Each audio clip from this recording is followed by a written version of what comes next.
काफ़ी आपके पास टीनेजर्स भी आते होंगे, उनके साथ जब आपकी ये कॉन्वर्जेशन होती है, जब उन पीरियड स्टार्ट होते हैं तो उनका माइंडसेट क्या होता है? जब किसी भी फीमेल को पीरियड आता है तो सबसे पहले उसको जो दाव दिया जाता है वो ये है कि अब आप प्रेग्नेंट हो सकते हो। वरिड थी वो लड़की कि मैम हाथ लगाने से हो जाएगी, किस करने से हो जाएगी।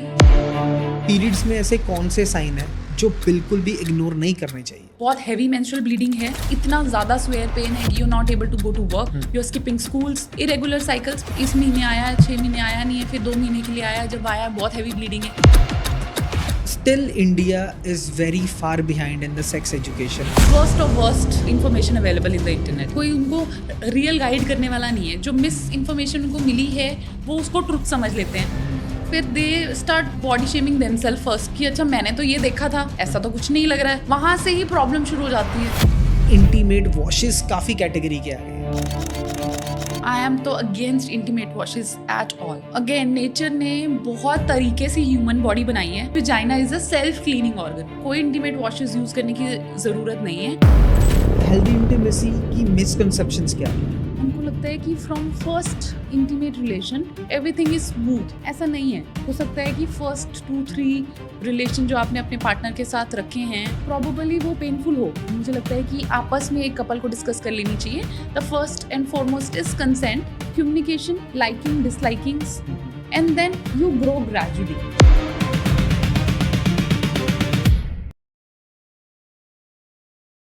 दुनिया मेल और फीमेल से स्टार्ट हुई, चाहे कहीं पे भी हुई, चाहे वो यूएस में हुई, चाहे इंडिया में हुई, चाहे कहीं पे भी हुई, दुनिया स्टार्ट हुई। सबसे पहले मेल और फीमेल आए। ऑब्वियस है कि फिर आगे सारी सृष्टि चली, सब कुछ चला, ये चीज़ें आगे बढ़ी। बट कहीं ना कहीं देखा जाए ये चीज़ें बढ़ती बढ़ती मेल थोड़ा आगे निकल गया और फीमेल 4 स्टेप 5 स्टेप पीछे रहेगी। वाइट सो बेसिकली नेचर ने तो बिल्कुल इक्वली बनाया था मेल को फीमेल को, even in the plants, animals, human beings. पर ह्यूमन बींग्स इतने इवॉल्व हो गए कि ह्यूमन बींग्स ने सोचा कि अगर फीमेल आगे निकल जाएगी तो वो दुनिया वही चला लेगी, हम पीछे रह जाएंगे।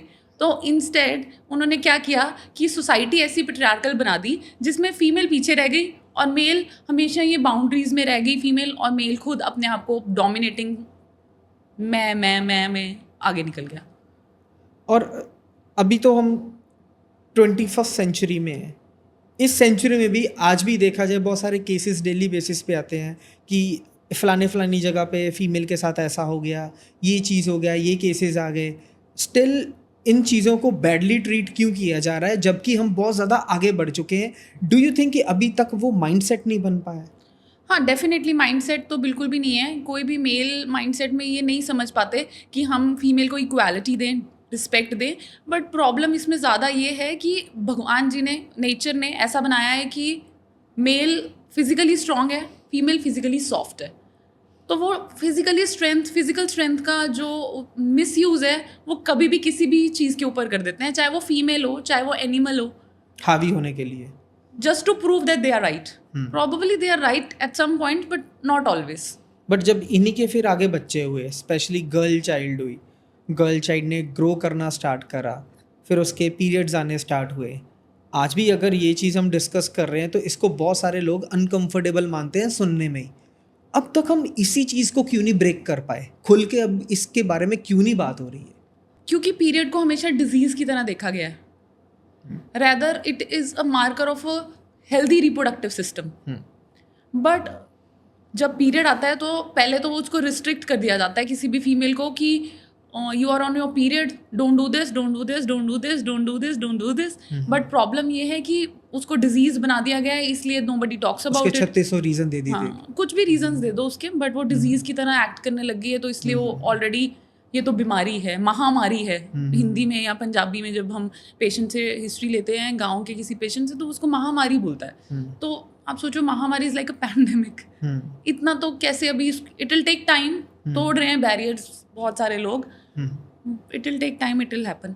अभी तक स्टिल आप काफ़ी पेशेंट्स के साथ मिलती हैं, काफ़ी आपके पास टीनेजर्स भी आते होंगे, उनके साथ जब आपकी ये कॉन्वर्जेशन होती है, जब उनके ये चीज़ें सारी पीरियड स्टार्ट होते हैं तो उनका माइंडसेट क्या होता है एंड आपके पास वो कॉमन क्वेश्चंस क्या लेकर आते हैं?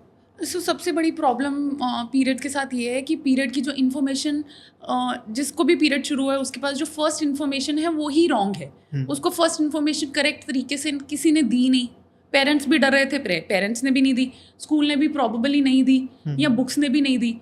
जिस बच्चे को भी पीरियड आया उसने अपनी फ्रेंड्स से पूछा, डर गई और इंटरनेट से कुछ कुछ सर्च किया, प्रॉबेबली कुछ कुछ AI से पूछ लिया। अब पूछ तो लिया बट आंसर क्या है, वो करेक्ट है कि नहीं, ये कौन डिसाइड करेगा?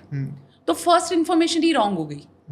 सो फर्स्ट रॉन्ग इन्फॉर्मेशन से रॉन्ग मैसेज, रॉन्ग डायग्नोसिस, वो ट्रीटमेंट, सारी चीज़ें आगे चलती रही। Wrong beliefs. जिसने भी सोचा, जिसको भी पीरियड आया उसने रॉन्ग चीज़ पढ़ी और उससे रॉन्ग बिलीफ बना लिया।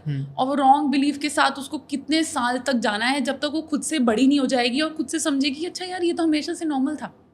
मतलब उसको पहले एक तरीके से डर पैदा कर दिया इन चीज़ों को लेकर, जबकि ये चीज़ें बहुत नॉर्मल है।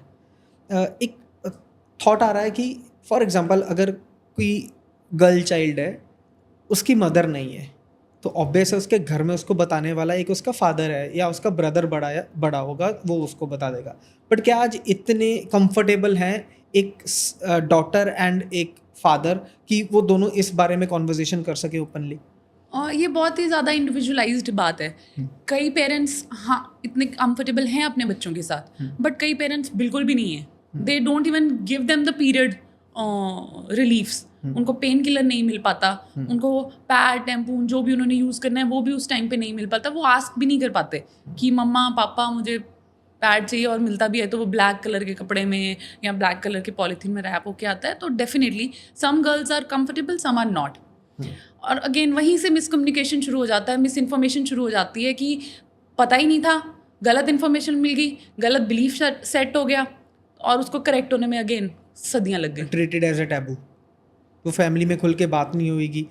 चलो इसको एक और सिनेरियो में डिस्कस करते हैं। 90s किड, जब उनके टाइम पे ये सारी चीज़ें हो रही थी और आज के बच्चों के साथ हो रही है, फॉर एग्जांपल जेन ज़ी या उसके आगे वाली जनरेशन जो भी है, इनका क्या अभी बिहेवियर है?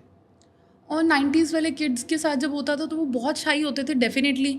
जब स्कूल में कभी किसी बच्चे के स्टेन लग जाता था तो बहुत बड़ा सीन हो जाता था। बट आज की जनरेशन के पास अवेयरनेस है, बट वो अवेयरनेस सही है कि नहीं वो डिसाइड करने के लिए भी कोई है नहीं। मुझे लगता है कि awareness is a very good part, but again उसको करेक्ट इन्फॉर्मेशन करेक्ट टाइम पे मिल जाए तो ज़्यादा बेटर है। जब किसी भी फीमेल को पीरियड आता है तो सबसे पहले उसको जो बता दिया जाता है वो ये है कि अब आप प्रेग्नेंट हो सकते हो। अच्छा, ये उसको पहले दिन ही ये बता दिया? मतलब ये फियर बैक एंड में सबके आ जाता है ना फैमिली में कि अब इसको पीरियड शुरू हो गया है, अब प्रेगनेंसी हो सकती है ना। तो करेक्ट इन्फॉर्मेशन तो दी नहीं कि कैसे हो सकती है, क्या करना है, कैसे अपने आप को प्रोटेक्ट करना है, या किस किस चीज़ का ध्यान रखना है, हाइजीन कैसे मेंटेन करना है। ये इन्फॉर्मेशन दिए बिना बस उसको ये समझा दिया जाता है कि अब प्रेगनेंसी हो सकती है। तो आई रिमेंबर कि पेशेंट आके ये वरिड थी वो लड़की कि मैम हाथ लगाने से हो जाएगी, किस करने से हो जाएगी। So who is going to tell the right information? मतलब नॉर्मलाइज करने की जगह उन्होंने इसको डर में तब्दील कर दिया, कन्वर्ट कर दिया। सो सबसे बड़ा problem with period is that लोगों को ये समझना पड़ेगा कि period is not a disease, menstruation is a healthy marker and it is not a dirty blood, है ना। सो क्या टाइम पीरियड होना चाहिए when a girl should consult a doctor? Before periods or after periods? जब ये सारा scenario start हो गया पीरियड्स वाला। Annual checkups perfectly fine. मुझे लगता है कि जैसे ही पीरियड आ जाता है एक रेगुलर चेकअप एक मदर को अपने गायनोकोलॉजिस्ट के साथ फिक्स कर देना चाहिए, ताकि उसको जो भी डाउट्स हैं एक इंडिविजुअल सेशन पे, क्योंकि मेरे को लगता है कि गायनोकोलॉजिस्ट सबसे नॉन जजमेंटल डॉक्टर्स हैं। तो हम बिल्कुल जज नहीं करेंगे, हम उसके बच्चे के क्वेश्चंस को बहुत अच्छे से प्यार से उसका मेंटालिटी समझ के आंसर करेंगे।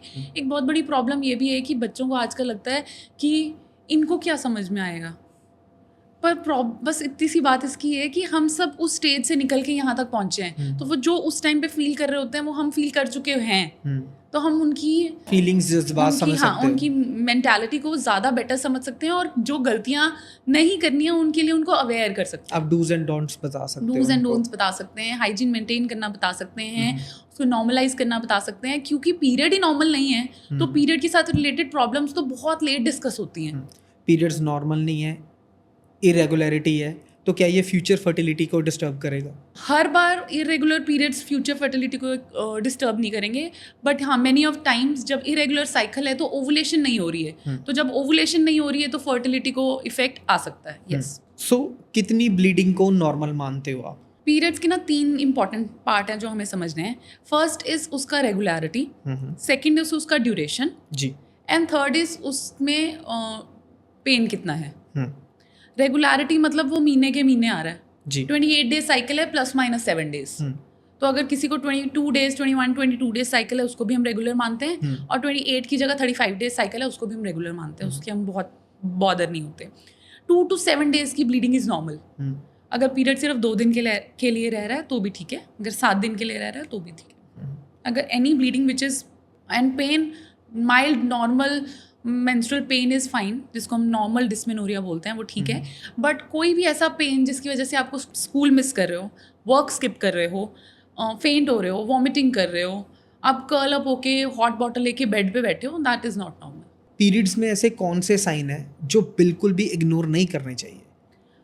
पीरियड्स की स्पेशली जब बहुत हैवी मेंस्ट्रुअल ब्लीडिंग है, ऐसे कि 1-2 घंटे में आपका पैड टैम्पून जो भी आप यूज़ कर रहे हैं वो भर रहा है, इतना ज़्यादा स्वेयर पेन है कि you are not able to go to work, you are skipping schools, you are fainting, you are vomiting, you are not able to do your daily activities, और any sort of irregular cycles, period आ ही नहीं रहा है, period आया है इस महीने आया है, 6 महीने आया नहीं है, फिर 2 महीने के लिए आया, जब आया बहुत हैवी ब्लीडिंग है, any sort of this such pain, any sort of foul smelling discharge during periods, before periods, after periods, it's a sign that you need to see your doctor. आजकल ना इंस्टाग्राम पे बड़ी reels चलती हैं कि during the periods ये खाना चाहिए, ये नहीं खाना चाहिए. सो क्या ये सोशल मीडिया इतनी हमें एक्यूरेट जानकारी दे रहा है कि हमारा पीरियड्स में खाना पीना भी बता सकता है कि नहीं बता सकता as per girls? So basically आपको सोशल मीडिया पे वो कौन क्या बता रहा है इम्पॉर्टेंट है. कौन इज़ वेरी इंपॉर्टेंट. एक कंटेंट क्रिएटर बता रहा है या डॉक्टर बता क्या रहा है? हाँ एग्जैक्टली आपको क्या बता रहा है, कौन बता रहा है ना. अगर आपको कोई डॉक्टर, कोई सर्टिफाइड गवर्नमेंट अप्रूव्ड बंदा बता रहा है तो ठीक है, उसकी बात सुन लो, फॉलो करनी है आपकी इच्छा है, नहीं करनी है आपकी इच्छा है. बट हाँ मतलब सोशल मीडिया इन्फ्लुएंसर्स की सारी बातें तो ट्रूथ नहीं है ना. उस मतलब it is again very controversial thing. क्योंकि मैंने रिसेंटली एक वीडियो देखी थी जिसमें किसी ने तो भी बोला कि ये काढ़ा बनाओ, इसमें ये चीज़ें मैं डालो, समझ गया किसकी बात कर रहे हो आप. वो काढ़ा पी लो, जी. वो काढ़ा पी के तुम्हारी फेलोपियन ट्यूब्स खुल जाएंगी. जबकि ये वो थी ब्रांड की एंडोर्समेंट सारी. मुझे ब्रांड की एंडोर्समेंट थी कि नहीं पता नहीं, बट वो काढ़ा पी के तुम्हारी फेलोपियन ट्यूब्स खुल जाएंगी, ब्लॉक फेलोपियन ट्यूब्स, जिसके लिए हम डॉक्टर्स कहते हैं कि आईवीएफ कराना पड़ेगा, राइट. सो मुझे लगता है कि अगर कोई काढ़ा पी के फेलोपियन ट्यूब्स खुल जाती हैं तो मेरी बड़ी रिक्वेस्ट होएगी उन इन्फ्लुएंसर्स को कि प्लीज़ इसके ऊपर कुछ पब्लिश करो ताकि नोबल प्राइज मिले उनको. आर्टिकल्स में छपवाओ अपने. Very true, very true. So कुछ ना बैरियर्स हैं जो आज भी ना माइंड में फंसे हुए हैं लोगों के कि जब पीरियड्स हो तो कोल्ड ड्रिंक नहीं पीनी चाहिए. False. ये फॉल्स है ना बिल्कुल. ये क्योंकि ऐसे क्वेश्चंस ना मतलब बहुत सारे आज भी रैपिड फायर. नहीं रैपिड फायर आज भी ना लोगों के माइंड में स्टक है, जो उसी चीज़ में जी रहे हैं जो 50 साल पहले नॉलेज थी. आज भी उसी नॉलेज को आगे लेके चल रहे हैं, जबकि बहुत कुछ चीज़ें चेंज हो चुकी हैं. फॉर एग्जांपल कोल्ड ड्रिंक नहीं पीनी चाहिए, फॉर एग्जांपल एक्सरसाइज नहीं करनी चाहिए, फॉर एग्जांपल इसमें ठंडी चीज़ें नहीं खानी चाहिए. ये सारी चीज़ें गलत है. मतलब आज भी इसके बारे में प्रॉपर नॉलेज नहीं है. पीरियड्स में आप वो सब करो जो आपको कंफर्ट कर रहा है. अगर आपको कोई भी चीज़ अनकंफर्टेबल कर रही है, एक्सरसाइज करने से आपको तंगी हो रही है, मत करो. सो मुझे लगता है कि कोई भी हार्ड ड्रिंक, सॉफ्ट ड्रिंक्स नहीं लेनी चाहिए, वो वैसे ही नहीं लेनी चाहिए लाइफ में. तो पीरियड्स के साथ उसका कोई लेना देना नहीं है. एक्सरसाइज अगर आप कर पा रहे हो, अगर आप रेगुलरली एक्सरसाइज करते हो और आपको पीरियड टाइम पे भी एक्सरसाइज करनी है तो आप कर सकते हो अगर आपसे हो रही है. अगर आप वैसे रेगुलरली एक्सरसाइज नहीं करते और आपको पीरियड के 4 दिन में ही एक्सरसाइज करनी है तो आपसे नहीं होएगी, तो फिर आप मत करो. सुपरमैन ना बनो. बिल्कुल भी नहीं, बिल्कुल भी नहीं बनने की. तो जो नॉर्मल है उसे नॉर्मलाइज करो थोड़ा. पहले अपनी सेहत का ख्याल रखो उन दिनों में खास करके. हरमन जी, आप 2 मिनट के लिए सोचो कि जब हमारे पहले जनरेशन में पीरियड्स आते थे, आज से 15-20 साल पहले, तो घर में पीरियड आया, किसी फीमेल को पीरियड आके चला गया, घर में किसी को पता भी नहीं चलता था.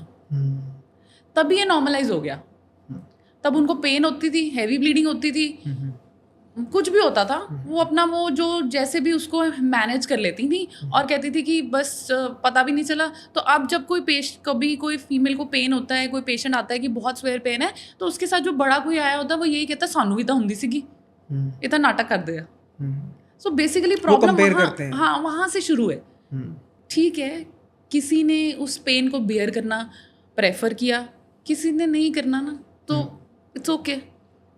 नॉर्मल है, बट फिर भी कंपैरिजन ना करो। हाँ, हर कंपेयर बॉडी कर ही अलग नहीं है। सकते, हर बॉडी अलग है, हर टाइम की प्रॉब्लम्स अलग हैं, तब की डिजीजेज अलग थी, अब की डिजीजेज अलग हैं। तो अगर नहीं थी तो अच्छी बातें नहीं थी, पर अगर अब किसी फीमेल को पेन है या हैवी ब्लीडिंग है या कोई दिक्कत है तो है। Still, India is very far behind in the sex education in these all things. ना खुल के बात हो रही, ना हमारे कोई लॉ है सेक्स एजुकेशन को लेके। How do you think about this? Again मेरे को लगता है कि फर्स्ट सेक्सुअल इन्फॉर्मेशन कोई भी फीमेल को या मेल को एज अ टीनेजर मिलती है तो it is from the worst of worst information available in the internet, है ना। कोई उनको रियल गाइड करने वाला नहीं है। जो मिस इन्फॉर्मेशन उनको मिली है वो उसको ट्रुथ समझ लेते हैं। सो उनको फिर they start body shaming themselves first कि अच्छा मैंने तो ये देखा था, ऐसा तो कुछ नहीं लग रहा है। वहाँ से ही प्रॉब्लम शुरू हो जाती है कि जो चीज़ों को वो उन्होंने नॉर्मल समझा है वो जब तक बड़े होंगे इन देयर 30s 40s वो रियलाइज़ करेंगे कि वो सब नॉर्मल नहीं था, तब तक उनका half of the life gone होएगी और वो सब गलत काम कर चुके होंगे। फैक्ट। हरमन, मैं आपको एक स्टोरी सुनाती हूँ यहाँ पे अपने पेशेंट की, छोटी सी। मैं उस स्टोरी से बहुत बॉदर हो गई थी क्योंकि मुझे लगा अभी भी ऐसा हो रहा है। Very difficult to understand and believe also. So गलती इसमें किसी की भी नहीं है, ना पेरेंट्स की ना बच्चे की, बट है तो यही सब कुछ। मदर की डेथ हो गई थी बच्चे की कुछ साल पहले। 18-19 ईयर्स की लड़की होगी, उसकी मदर की डेथ हो गई थी कुछ फ्यू ईयर्स बैक। फादर ने री मैरिज कर ली थी और they were living with a step mother. तो जो डॉटर थी वो चंडीगढ़ में कोई हॉस्पिटैलिटी का कोर्स कर रही है और वो हमारे पास पेन एब्डोमेन, पीरियड पेन करके आई। तो उसकी मम्मी जो उसकी स्टेप मदर थी वो उसके साथ आई थी। तो instead of telling the right information to the daughter, चाहे वो स्टेप मदर भी है, चाहे वो whatever the relation is that, the women relation तो है ना, तो अगर तुम सही इन्फॉर्मेशन दे रहे हो तो कितनी अच्छी बात है। You are easing a life of some female, but instead of giving the right information she was troubling and she was herself too troubled कि मैम सानू तो कुछ नहीं होया सीगा। She is doing all drama because she does not want to work, she does not want to study. And then after तकलीफ को drama में बदला गया। हाँ, आफ्टर फ्यू मिनट्स मैंने कहा मैम आप प्लीज़ पेशेंट को मेरे पास अकेले छोड़ दो, मुझे इससे अकेले में बात करनी है, आप बाहर जाएं। तो जब मैंने बच्चे से बात करी तो she started crying in pen कि मैम सच्ची में इतना पेन है कि मैं हैंडल नहीं कर पा रही हूँ, मैं क्यों झूठ बोलूँगी, मेरे को तो स्टाइपन भी मिल रहा है, तो आई तो वॉन्ट टू वर्क, अगर मैं काम नहीं करूँगी तो कैसे चलेगा। Then we did some test, we did a scan for that girl और केम आउट कि उसको बहुत ज़्यादा गंदा एंडोमेट्रियोसिस है। तो बेसिकली मुझे समझ में आया कि बच्चा तो ठीक ही रो रहा था ना यार, और उसकी बात नहीं समझी गई, क्योंकि उसे ड्रामा बताया हाँ, गया। क्यों नहीं समझी गई? क्योंकि उनको सीधा सा ये कोरिलेट किया गया कि हमें तो कभी ऐसा कुछ नहीं हुआ, तो इनको क्या होएगा। और एंडोमेट्रियोसिस तो लोगों को लगता है अभी की बीमारी है, अभी आई है, पहले तो थी नहीं, हमें तो कुछ नहीं हुआ था, एग्जिस्ट ही नहीं कर रही थी। तो इन सभी चीज़ों में हाइजीन भी मैटर करता है। यस, मेंस्ट्रुअल हाइजीन बहुत इंपॉर्टेंट है और बहुत ज़्यादा मैटर करता है। हम बहुत ब्लेस्ड है कि हम ऐसे कंट्री में रहते हैं जहाँ पे फ्री पैड्स अवेलेबल हैं और मेंस्ट्रुअल हाइजीन के ऊपर डिस्कशंस भी हो रही हैं, बात भी हो रही है जी। पर अभी बहुत सुपरफिशियल लेवल पे है, पर आई एम क्वाइट श्योर कि ये इजीली स्प्रेड हो जाएगी। जैसे पहले जब हम भी थिएटर्स में मूवी देखने जाते, वो पहले एक ऐड आती थी, है ना, उसमें कहते थे पहले वो कपड़ा यूज़ करते थे, फिर पैड आ गए, फिर आजकल ये टैम्पॉन्स चलते हैं, वो टैम्पॉन्स के बाद एक मेंस्ट्रुअल कप्स आ गए। सो आगे आगे टेक्नोलॉजी जैसे जैसे इंक्रीज हुई, इन पे रिसर्च हुई, R&D हुई, काफ़ी चीज़ें और ईजाद हो गई हैं। So how do you think कि ये सारी चीज़ें सेफ़ है hygiene wise? Yes, all of these menstrual things are safe rather than कपड़ा. I am not a very fan of कपड़ा, क्योंकि कपड़े के साथ बहुत सारी प्रॉब्लम्स हैं। जो लोग कपड़ा यूज़ कर रहे हैं अभी भी, और वो इतने ज़्यादा टैबू में हैं कि वो कपड़ा धोते हैं, फिर वो वहीं पे डाल देते हैं, बारी बन्नी पे कहीं पे बाथरूम में, ताकि किसी को दिखे ना। वो वहीं डैम्प से एरिया में सूखता है और वो नेक्स्ट साइकिल में फिर से वहीं यूज़ हो जाता है। सो वो that is not right way. अगर कोई कपड़ा भी यूज़ करना चाहता है तो first, I am not promoting कपड़ा, there are n number of good things available in the market and not very expensive also. अब आप menstrual, अगर किसी को पैसे का प्रॉब्लम है तो menstrual cup is such a good thing, क्योंकि menstrual cup एक one time investment है. one time यूज़ किया, वॉश किया, यूज़ किया, वॉश किया, it is environment friendly also. But बाकी सारी चीज़ों, किसी को लगता है पैड लेने में या टैम्पून लेने में बहुत एक्सपेंसिव है, we don't want to spend, कपड़ा आसान है, ये चद्दर फाड़ी, ये फाड़ा. बेसिकली उसमें ये है कि हाइजीन कितना मेंटेन कर रहे हैं आप. इसके अलावा और कौन सी कॉमन हाइजीन मिस्टेक है जो वुमेन करती है? सबसे कॉमन हाइजीन मिस्टेक तो यही है कि जो भी वो मेंस्ट्रुअल कप, टैम्पून या सैनिटरी नैपकिन यूज़ कर रही हैं वो बहुत लॉन्गर पीरियड के लिए यूज़ कर रहे हैं. सो मैंने पहले भी अपनी बहुत सारी वीडियोस में बताया है कि जब जहाँ पे भी ब्लड अवेलेबल है, blood is the most lovable cultural media for the organisms. जैसे ही ब्लड मिलेगा वहाँ पे सबसे पहले कीटाणु बढ़ने लग जाएगा. So change your sanitary napkins regularly. The second most important thing is to clean their vaginal area from front to back. हमें एनल एरिया का बैक्टीरिया, जर्म्स वजाइना में नहीं लेके आने हैं. So front to back clean करना है. The third most important thing is clothing. बहुत टाइट क्लोथिंग्स नॉट रिकमेंडेड, क्योंकि जितने टाइट क्लोथिंग्स होगी उतनी रैशेज होएंगी, इरिटेशन होएगी, स्वेटिंग होएगी और वो डैम्प रहेगा एरिया. Not recommended. और कॉटन क्लोथिंग प्रेफरेबली. सिंथेटिक कपड़े नहीं पहनने की जरूरत. Rashes in all. फिर से जैसे जैसे ज़माना आगे बढ़ रहा है, प्रोडक्ट्स भी बड़े नए नए आ रहे हैं, स्किन केयर के आ गए, ये आ गए, वो आ गए, ऐसे इंटीमेट वॉशेस काफ़ी कैटेगरी के आ गए हैं. Is this safe to use या इसके बिना भी काम चलता है? देखो, आई एम तो against intimate washes at all. Again nature ने बहुत तरीके से ह्यूमन बॉडी बनाई है. और द बेस्ट पार्ट इज कि आपको हैरानी होगी सुन के कि vagina is a self cleaning organ. तो कुछ भी नहीं करने की ज़रूरत उसको क्लीन करने के लिए. कोई इंटीमेट वॉशेस यूज़ करने की ज़रूरत नहीं है. रादर नॉर्मल सोप वाटर जो आप बॉडी के ऊपर लगा रहे हैं वही, उसी से आप अपना वल्वा क्लीन कर लें, दैट इज़ इनफ. वजाइना को तो क्लीन करने की ज़रूरत ही नहीं है. सो सबसे बड़ा प्रॉब्लम यहाँ पे ये है कि लोगों को वल्वा और वजाइना में डिफरेंस नहीं पता है. सबको लगता है कि फीमेल पार्ट है तो वजाइना है, ख़त्म हो गई बात. वल्वा एक ऐसा ऑर्गन है जो हमें बाहर से दिख रहा है, जो हमें दिख रहा है ऑर्गन, दैट्स वल्वा. और वजाइना तो हमें दिख ही नहीं रही. It's a canal, berthing canal basically. Vagina को तो क्लीन करने की ज़रूरत ही नहीं है. You can not even clean vagina. हम तो स्ट्रिक्टली मना करते हैं कि वजाइना में किसी भी तरीके की डूशिंग नहीं करनी है. केमिकल या कुछ कोई केमिकल नहीं डालना है. बिना पूछे हम अगर कोई मेडिसिन दे रहे हैं तो डाल सकते हैं. वो भी हम एग्जामिन करके देते हैं कि क्या वजाइना में इतनी इन्फेक्शन है, क्या ज़रूरत है. अगर नहीं ज़रूरत है तो हम भी अननेसेसरी कोई मेडिसिन नहीं देते. मतलब ये सिर्फ मार्केटिंग गिमिक्स हैं इन सारे प्रोडक्ट्स को बेचने के लिए? Probably yes.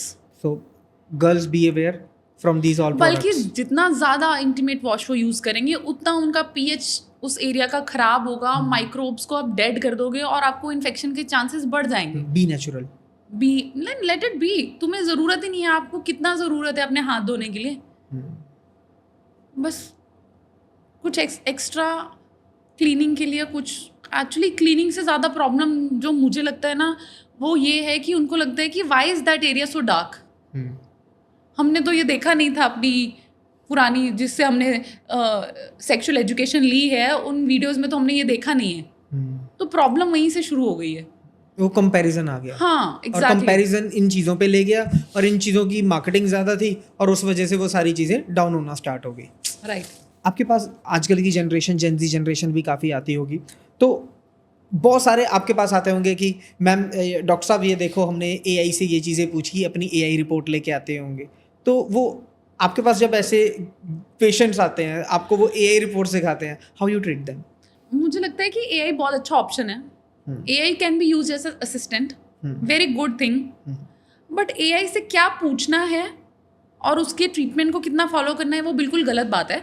इंस्टेड आप AI से अपना टॉपिक पढ़ के आओ. आप ये पढ़ के आओ कि आपने डॉक्टर से क्या पूछना है. AI की असिस्टेंट आप इस चीज़ के लिए लो कि आपने क्वेश्चनर तैयार किया कि ये क्वेश्चंस मैं अपने डॉक्टर से पूछूंगा. इंस्टेड ऑफ आप AI से आंसर्स ले रहे हो गलत क्वेश्चन डाल के. मतलब आपका पूछने का जो क्वेश्चन है वो आपका क्वेश्चन ही नहीं सही, आप उसको एक्चुअल में बता ही नहीं रहे जो चल रहा है. आपको पता ही नहीं है ना बताना क्या है. बिल्कुल, क्योंकि आप सेल्फ एग्जामिन तो कर नहीं सकते. हाँ, तो हम एज अ डॉक्टर, मैं एज अ डॉक्टर सबको यही रिकमेंड करती हूँ कि आप एआई की हेल्प लो, वेरी गुड। बहुत एजुकेटेड पेशेंट आ रहा है हमारे पास, पूरा वाइवा लेके जाता है, ऐसा वाइवा तो हमने अपने कॉलेज टाइम पे नहीं दिया होएगा। और कई क्वेश्चंस ऐसे भी होते हैं जो हम नहीं आंसर कर पाते, हम कहते हैं कि ओके यार हम भी पढ़ लेंगे। और it can be dangerous. Yes, definitely it can be dangerous. Every day everything is, medicine is evolving, science evolving. कुछ ना कुछ मार्केट में नया आ ही रहा है, तो हमें भी अपडेटेड रहना पड़ता है. So AI is a very good assistance, but it should be used cautiously, especially for the patients. Patients को AI पढ़ के डॉक्टर से क्या पूछना है ये सोचना चाहिए, rather अपने ट्रीटमेंट और अपने डायग्नोसिस खुद बना के खुद से काउंटर से मेडिसिन लेने से बेटर है. I am very glad to see womens ने कैसे तरक्की ली है, बिजनेसेस में आगे आए हैं, बड़े बड़े एम्पायर बना लिए. जबकि इंटरनेट रेवोल्यूशन आई इंडिया में तब और ज़्यादा ये तेज हो गए. गर्ल वुमेन्स ने घर से ही अपने वो एम्पायर बनाने स्टार्ट कर दिए, स्टार्टअप करे. बहुत अच्छा लगता है देख के ये सारी चीज़ें हुई है. क्या इन सभी के होते हुए कहीं ना कहीं उनकी रिप्रोडक्टिव हेल्थ पे भी फ़र्क पड़ा है? मैं भी बहुत खुश होती हूँ किसी भी फीमेल को एक बहुत अच्छी ऑपोजिशन पे देख के, है ना. And women these days are doing incredibly good things in career, जिसका कोई कंपैरिजन नहीं है और कोई भी मेल आसपास नहीं है. But at the cost of fertility somewhere yes. Plus ये इतनी इम्पॉर्टेंट कन्वर्सेशन है किसी भी मॉडर्न फीमेल के लिए, because this conversation seats at the intersect between their biology, their career and there lifestyle. कि उनको करियर भी देखना है, उनको अपनी रिप्रोडक्टिव हेल्थ भी देखनी है, उनको आगे प्रेगनेंसी चाहिए. I know both type of female. ऐसी फीमेल जिन्होंने अर्ली मदरहुड में स्टेप लिया और अब उनको लगता है कि मैम करियर रह गया पीछे, की करिए, I miss that fear of failure. हाँ, not fear of failure, but क्योंकि जब मदरहुड आ जाता है ना तो बच्चों को देख के वो सारे फेलियर्स भूल जाता है इंसान. बट हाँ, थोड़ा बहुत रिग्रेट, गिल्ट कि मैम शायद करियर पहले बना लेते, बच्चे तो हो ही जाते, क्योंकि उनको आसानी से हो गए तो उनको लगता है हो ही जाते. और आई नो फीमेल जो करियर बनाने में इतनी बिजी थी उस टाइम पे कि अब 40s 50s में they are trying to have a baby and it's difficult. They are taking that emotional pain so much कि उनको लगता है कि मैम किसी ने बताया ही नहीं, पहले एटलीस्ट बच्चा पैदा कर लेते, एक तो कर लेते.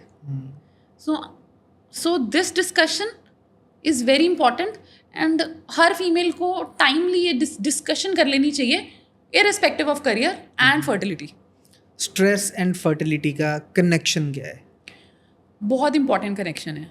स्ट्रेस कहाँ से शुरू होता है? The seed of stress. अकेला स्ट्रेस नहीं है कभी भी किसी की लाइफ में. स्ट्रेस के साथ लाइफस्टाइल चेंजेस हैं, स्ट्रेस के साथ आपकी डाइट चेंजेस हैं. आप उस स्ट्रेस को ओवरकम करने के लिए ड्रिंक भी ले लेते हो, स्मोक भी कर लेते हो. आप उस स्ट्रेस से बॉदर होके डिफ़िकल्ट लाइफस्टाइल में चले जाते हो कि मैं यार मेरे को स्ट्रेस हो रहा है काम का, मैं और मेहनत कर लेता हूँ, यहाँ पे भी जा जाता हूँ, ये रात को भी जाग लेता हूँ. So you basically sleep deprived. So ये सारी चीज़ें, सीडेंटरी लाइफस्टाइल, तुम स्ट्रेस में हो, तुम्हारा सारा काम कंप्यूटर पे हो रहा है, तुम बैठ के सारा काम कर रहे हो, बैठते बैठते तुम यहाँ से तुमने खाना खाया, वो भी जोमेटो से ऑर्डर करके, सब कुछ ऑनलाइन हो रहा है. तुमने ऑनलाइन खाना मंगाया, तुमने बैठ के खाया, तुम्हें एक्सरसाइज करने का टाइम नहीं मिला. सीडेंटरी लाइफस्टाइल है, ओबेसिटी हो रही है. सो अकेला स्ट्रेस नहीं है हरमन, इट इज़ कि वो साइकिल, वो इतना विशियस साइकिल है कि उसमें सब कुछ इन्वॉल्व है और उस सब के चक्कर में हमारी फर्टिलिटी पे डेफिनेटली इफेक्ट पड़ जाता है. ऐसे ही बहुत सारी लड़कियां हैं जो फॉरेन में हैं या इंडिया में हैं. अब आईटी सेक्टर्स आ गए हैं जो 24/7 रन होते हैं. नाइट शिफ्ट जब होती है तो वो उनके हार्मोन्स को कितना इम्बैलेंस करती है, कितना इफेक्ट डालती है? So nature is very wise. Nature ने तभी एक बॉडी की बायोलॉजिकल क्लॉक बनाई है, सर्कादियन रिदम जिसे हम कहते हैं. अगर हम उस सर्कादियन रिदम के साथ छेड़खानी करेंगे तो डेफिनेटली नेचर उसका कुछ तो रिपरकशंस हमें देगी ना. बट सब नाइट शिफ्ट्स करने वालों की हार्मोन इम्बैलेंस होंगे? Not at all. But yes, अगर आप उस नाइट शिफ्ट के बाद अप्रोप्रिएट स्लीप नहीं ले रहे हो, उसकी रिकवरी नहीं कर रहे हो, तो definitely at the cost of what you are giving up two sleeps. So basically हर मुझे लगता है कि स्लीप इज़ नॉट लग्जरी. आज की जनरेशन को लगता है काम कर लेते हैं बाद में सो लेंगे. So sleep is very basic necessity. Sleep deprived body normally function कर ही नहीं सकती. स्लीप आपकी फिजिकल बॉडी को भी रिलैक्स करती है, मेंटल बॉडी को भी रिलैक्स करती है और आपको इमोशनल स्टेबिलिटी भी देती है. स्लीप हेल्प्स यू एक फ्री टेक माइंड बेटर से डिसीजन. उठना. आपके डिसीजन इतने अच्छे हैं कि आपको वो जो आप गलतियां कर रहे हो स्लीप डिप्राइव्ड होके वो भी नहीं करोगे. So sleep is very important. आज की जनरेशन स्लीप को बिल्कुल इंपॉर्टेंस नहीं देती है, जो मेरे को पर्सनली लगता है नॉट राइट. आप नाइट शिफ्ट्स करो, एज अ डॉक्टर मैंने बहुत करी हैं, बट क्या आप उस स्लीप को आप उसकी अपना वो रिकवरी स्लीप साइकिल कर रहे पूरा हो, कर रहे हो. रिकवरी स्लीप कर रहे हो. And again motherhood itself is a very difficult stage. Postmortem में तो स्लीप बिल्कुल भी नहीं ले पाता पेशेंट. तो मैं हमेशा उनको यही बोलती हूँ कि फॉर एवरी पोस्टमार्टम मदर सब कुछ खुद नहीं करना है. Take help as much as possible. वो हमारे बड़े बुजुर्ग नहीं कहते होते थे कि it takes a village to raise a kid. तो वो विलेज की हेल्प लो. खुद से हीरो बन के सब कुछ कर लूंगी नहीं करने की ज़रूरत है. Relax. There is nothing called perfect, है ना. और you don't have to be perfect, you just have to be present. वहाँ हो, देख रहे हो, that's enough. Doctor Rupali, what is your take on delaying pregnancy for career growth? Harman, मुझे लगता है there is absolutely nothing wrong with today's women कि वो अपने करियर को, एजुकेशन को, फाइनेंशियल इंडिपेंडेंस को, पर्सनल ग्रोथ को प्रायोरिटी दे रही हैं. बट ऑब्वियसली हमारी एक बायोलॉजिकल क्लॉक है जो हमारा ये बाकी सब कुछ कंसिडर नहीं करेगी और हमें उसके ऊपर टाइमली एक्ट करना ही पड़ेगा. प्लस एक और बहुत इंपॉर्टेंट बात है यहाँ पे कि हमारी पुरानी जनरेशन को अपॉर्चुनिटीज़ नहीं मिली टू एक्सप्लोर देमसेल्व्स. तो हमारी पुरानी जनरेशन वाली मदर्स भी चाहती हैं कि हमारे बच्चे कुछ कर जाए, हमारी फीमेल मतलब हमारी डॉटर्स कुछ एक्स्ट्राऑर्डिनरी कर जाएं, उनमें कैपेसिटी है. सो इसलिए the families are also supporting कि बना लो करियर, कोई बात नहीं. बट मैंने जैसे पहले भी कहा कि तुम at the cost of what is very important. क्योंकि by the end of the day every female wants to be a mother. ये सॉर्टेड है, इसमें कोई डाउट नहीं है. अगर 100 फीमेल्स हैं तो 100 में से 95 फीमेल्स ये चाहेंगी कि वो मम्मी बने सूनर और लेटर लाइफ में. तो इस चीज़ को timely with career, with financial independence, this topic should be discussed with every female in their 30s and 40s. और द बेस्ट पार्ट इज़ कि अब की फीमेल जो कमा रही है, जो पढ़ रही है, जो एजुकेटेड है, वो ये समझती है कि मुझे ये काम भी कर लेना है साथ में. चाहे मैं बाद में अपना हस्बैंड ढूंढ लूँ, अपना लाइफ पार्टनर ढूंढ लूँ, जैसा मुझे चाहिए, मेरी टिक टिक टिक टिक चेकलिस्ट में ऐसा है, वैसा मैं बाद में ढूंढ लूँगी. पर हाँ, अभी मुझे अपनी फर्टिलिटी प्रिजर्वेशन के लिए जो करना है मैं वो कर लूँ. और आजकल तो ऑप्शंस भी काफ़ी आ गए हैं, एग फ्रीजिंग. हाँ, बहुत सारे ऑप्शंस हैं. बट अगेन ऑप्शंस ऑप्ट करने से पहले सबसे इंपॉर्टेंट है कि उसके ऊपर डिस्कशन करना. जब डिस्कशन होती है तब वो तो वो उनको टाइमलाइन समझ में आ जाती है. अगर 30 ईयर्स की फीमेल आई है और वो ये अब टॉपिक डिस्कस करने आई है तो हम 30 ईयर्स वाली को कहेंगे कि ये ऑप्शंस हैं. और अगर वो उस पे 30 पे ही वो इतनी श्योर है कि मैंने तो मैम 40 पे जाके शादी करानी है, तो हम उसको तब ये ऑप्शन दे देंगे कि आप तुम एग फ्रीजिंग करा लो. तो आपकी जो ओवेरियन हेल्थ है वो 30 पे ही फ्रीज हो गई है. चाहे आप बेबी 40 पे करो, पर जो बेबी और जो उस साइड की क्वालिटी होएगी, मतलब जो एग की क्वालिटी होएगी और जो क्वांटिटी होएगी वो 30 वाली होएगी. अगर कोई हमारे पास पेशेंट आई 38 पे रहा है कि मैम मैंने अभी शादी नहीं कराई और प्रॉब्लली और 4 साल नहीं करानी, अब आप मुझे ऑप्शंस बताओ, तो हम उसको एग फ्रीजिंग डिस्कशन वाला टॉपिक नहीं देंगे. हम उसको कहेंगे आप एग फ्रीजिंग करा लो. बिकॉज 35 के बाद नॉट मच ऑप्शंस. क्योंकि 35 के बाद तो वैसे ही फर्टिलिटी डिक्लाइन हो जाती है, क्वालिटी ऑफ एग डिक्लाइन हो जाता है, क्वांटिटी ऑफ एग डिक्लाइन हो जाता है. दैट मीन्स जिन्होंने भी अपना करियर बिल्ड करना है और 35 के बाद शादी करवानी है, सो वो इतना अच्छा अर्न कर लें ताकि 35 से पहले पहले अपने एग फ्रीज करवा के रख लें. हॉस्पिटल के सारे ट्रीटमेंट सबको एक्सपेंसिव लगते हैं, बट एज सच कोई बहुत एक्सपेंसिव ट्रीटमेंट्स हैं नहीं. जो आज की फीमेल की हम बात कर रहे हैं वो अपनी लग्जरी के लिए most expensive bag, most expensive chappal, most expensive lipstick, most expensive foundation use कर ही रही है. तो फर्टिलिटी ट्रीटमेंट एक्सपेंसिव नहीं लगेंगे उनको. दैट्स लाइक एन FD, है ना. कि अगर प्रेगनेंसी नहीं हुई अपने खुद के एग से नेचुरली, तब तो आपके पास एक बैकअप प्लान है. एग फ्रीजिंग, जिसने एग फ्रीजिंग कराई है उसको हम ये थोड़ी कहते हैं कि नेचुरली ट्राई नहीं करना. मान लो किसी ने 32 की एज में कराई और 36 में उसकी शादी हो गई, तो हम थोड़ी ना कहेंगे कि एग फ्रीज है, उन्हीं के एम्ब्रियो बनेंगे और उन्हीं को हम IVF करेंगे. So try for some time. अगर प्रेगनेंसी नहीं हुई तो हमारे पास बैकअप है ना. अकॉर्डिंग टू रिसेंट स्टडी, ये सुनने में आया है और ये स्टडीज़ भी हुई हैं, 2 सिनेरियो है. एक सिनेरियो ये कहता है कि 2040 में इंडिया का जो मैरिज वाला मार्केट है, मैरिज वाला ग्राफ है, वो ड्रास्टिकली गिरेगा। और सेकंड सिनेरियो ये कह रहा है 2047 तक, 2047 तक ये मैरिज वाला कॉन्सेप्ट इंडिया में ख़त्म हो जाएगा, कोई आने वाली जनरेशन शादी नहीं कराएगी। सो बेसिकली ये आपका डाटा सुन के मैं थोड़ी सी डर गई हूँ कि हम अपने बच्चों की शादी कैसे करेंगे। बिल्कुल फैक्ट है। बट अगर ये फैक्ट है तो ये बहुत ट्रबलिंग फैक्ट नहीं है, ऐसा हो सकता है, आई डोंट डिनाई दैट। उसके पीछे दो बहुत बेसिक रीजंस हैं।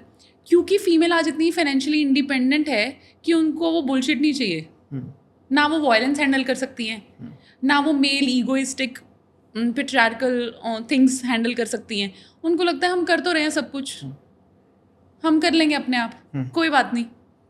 एक ये बहुत स्ट्रॉन्ग माइंडसेट है फीमेल का, क्योंकि वो डिसरिस्पेक्ट नहीं लेना चाहती, वो किसी से फाइनेंशियल हेल्प नहीं लेना चाहती।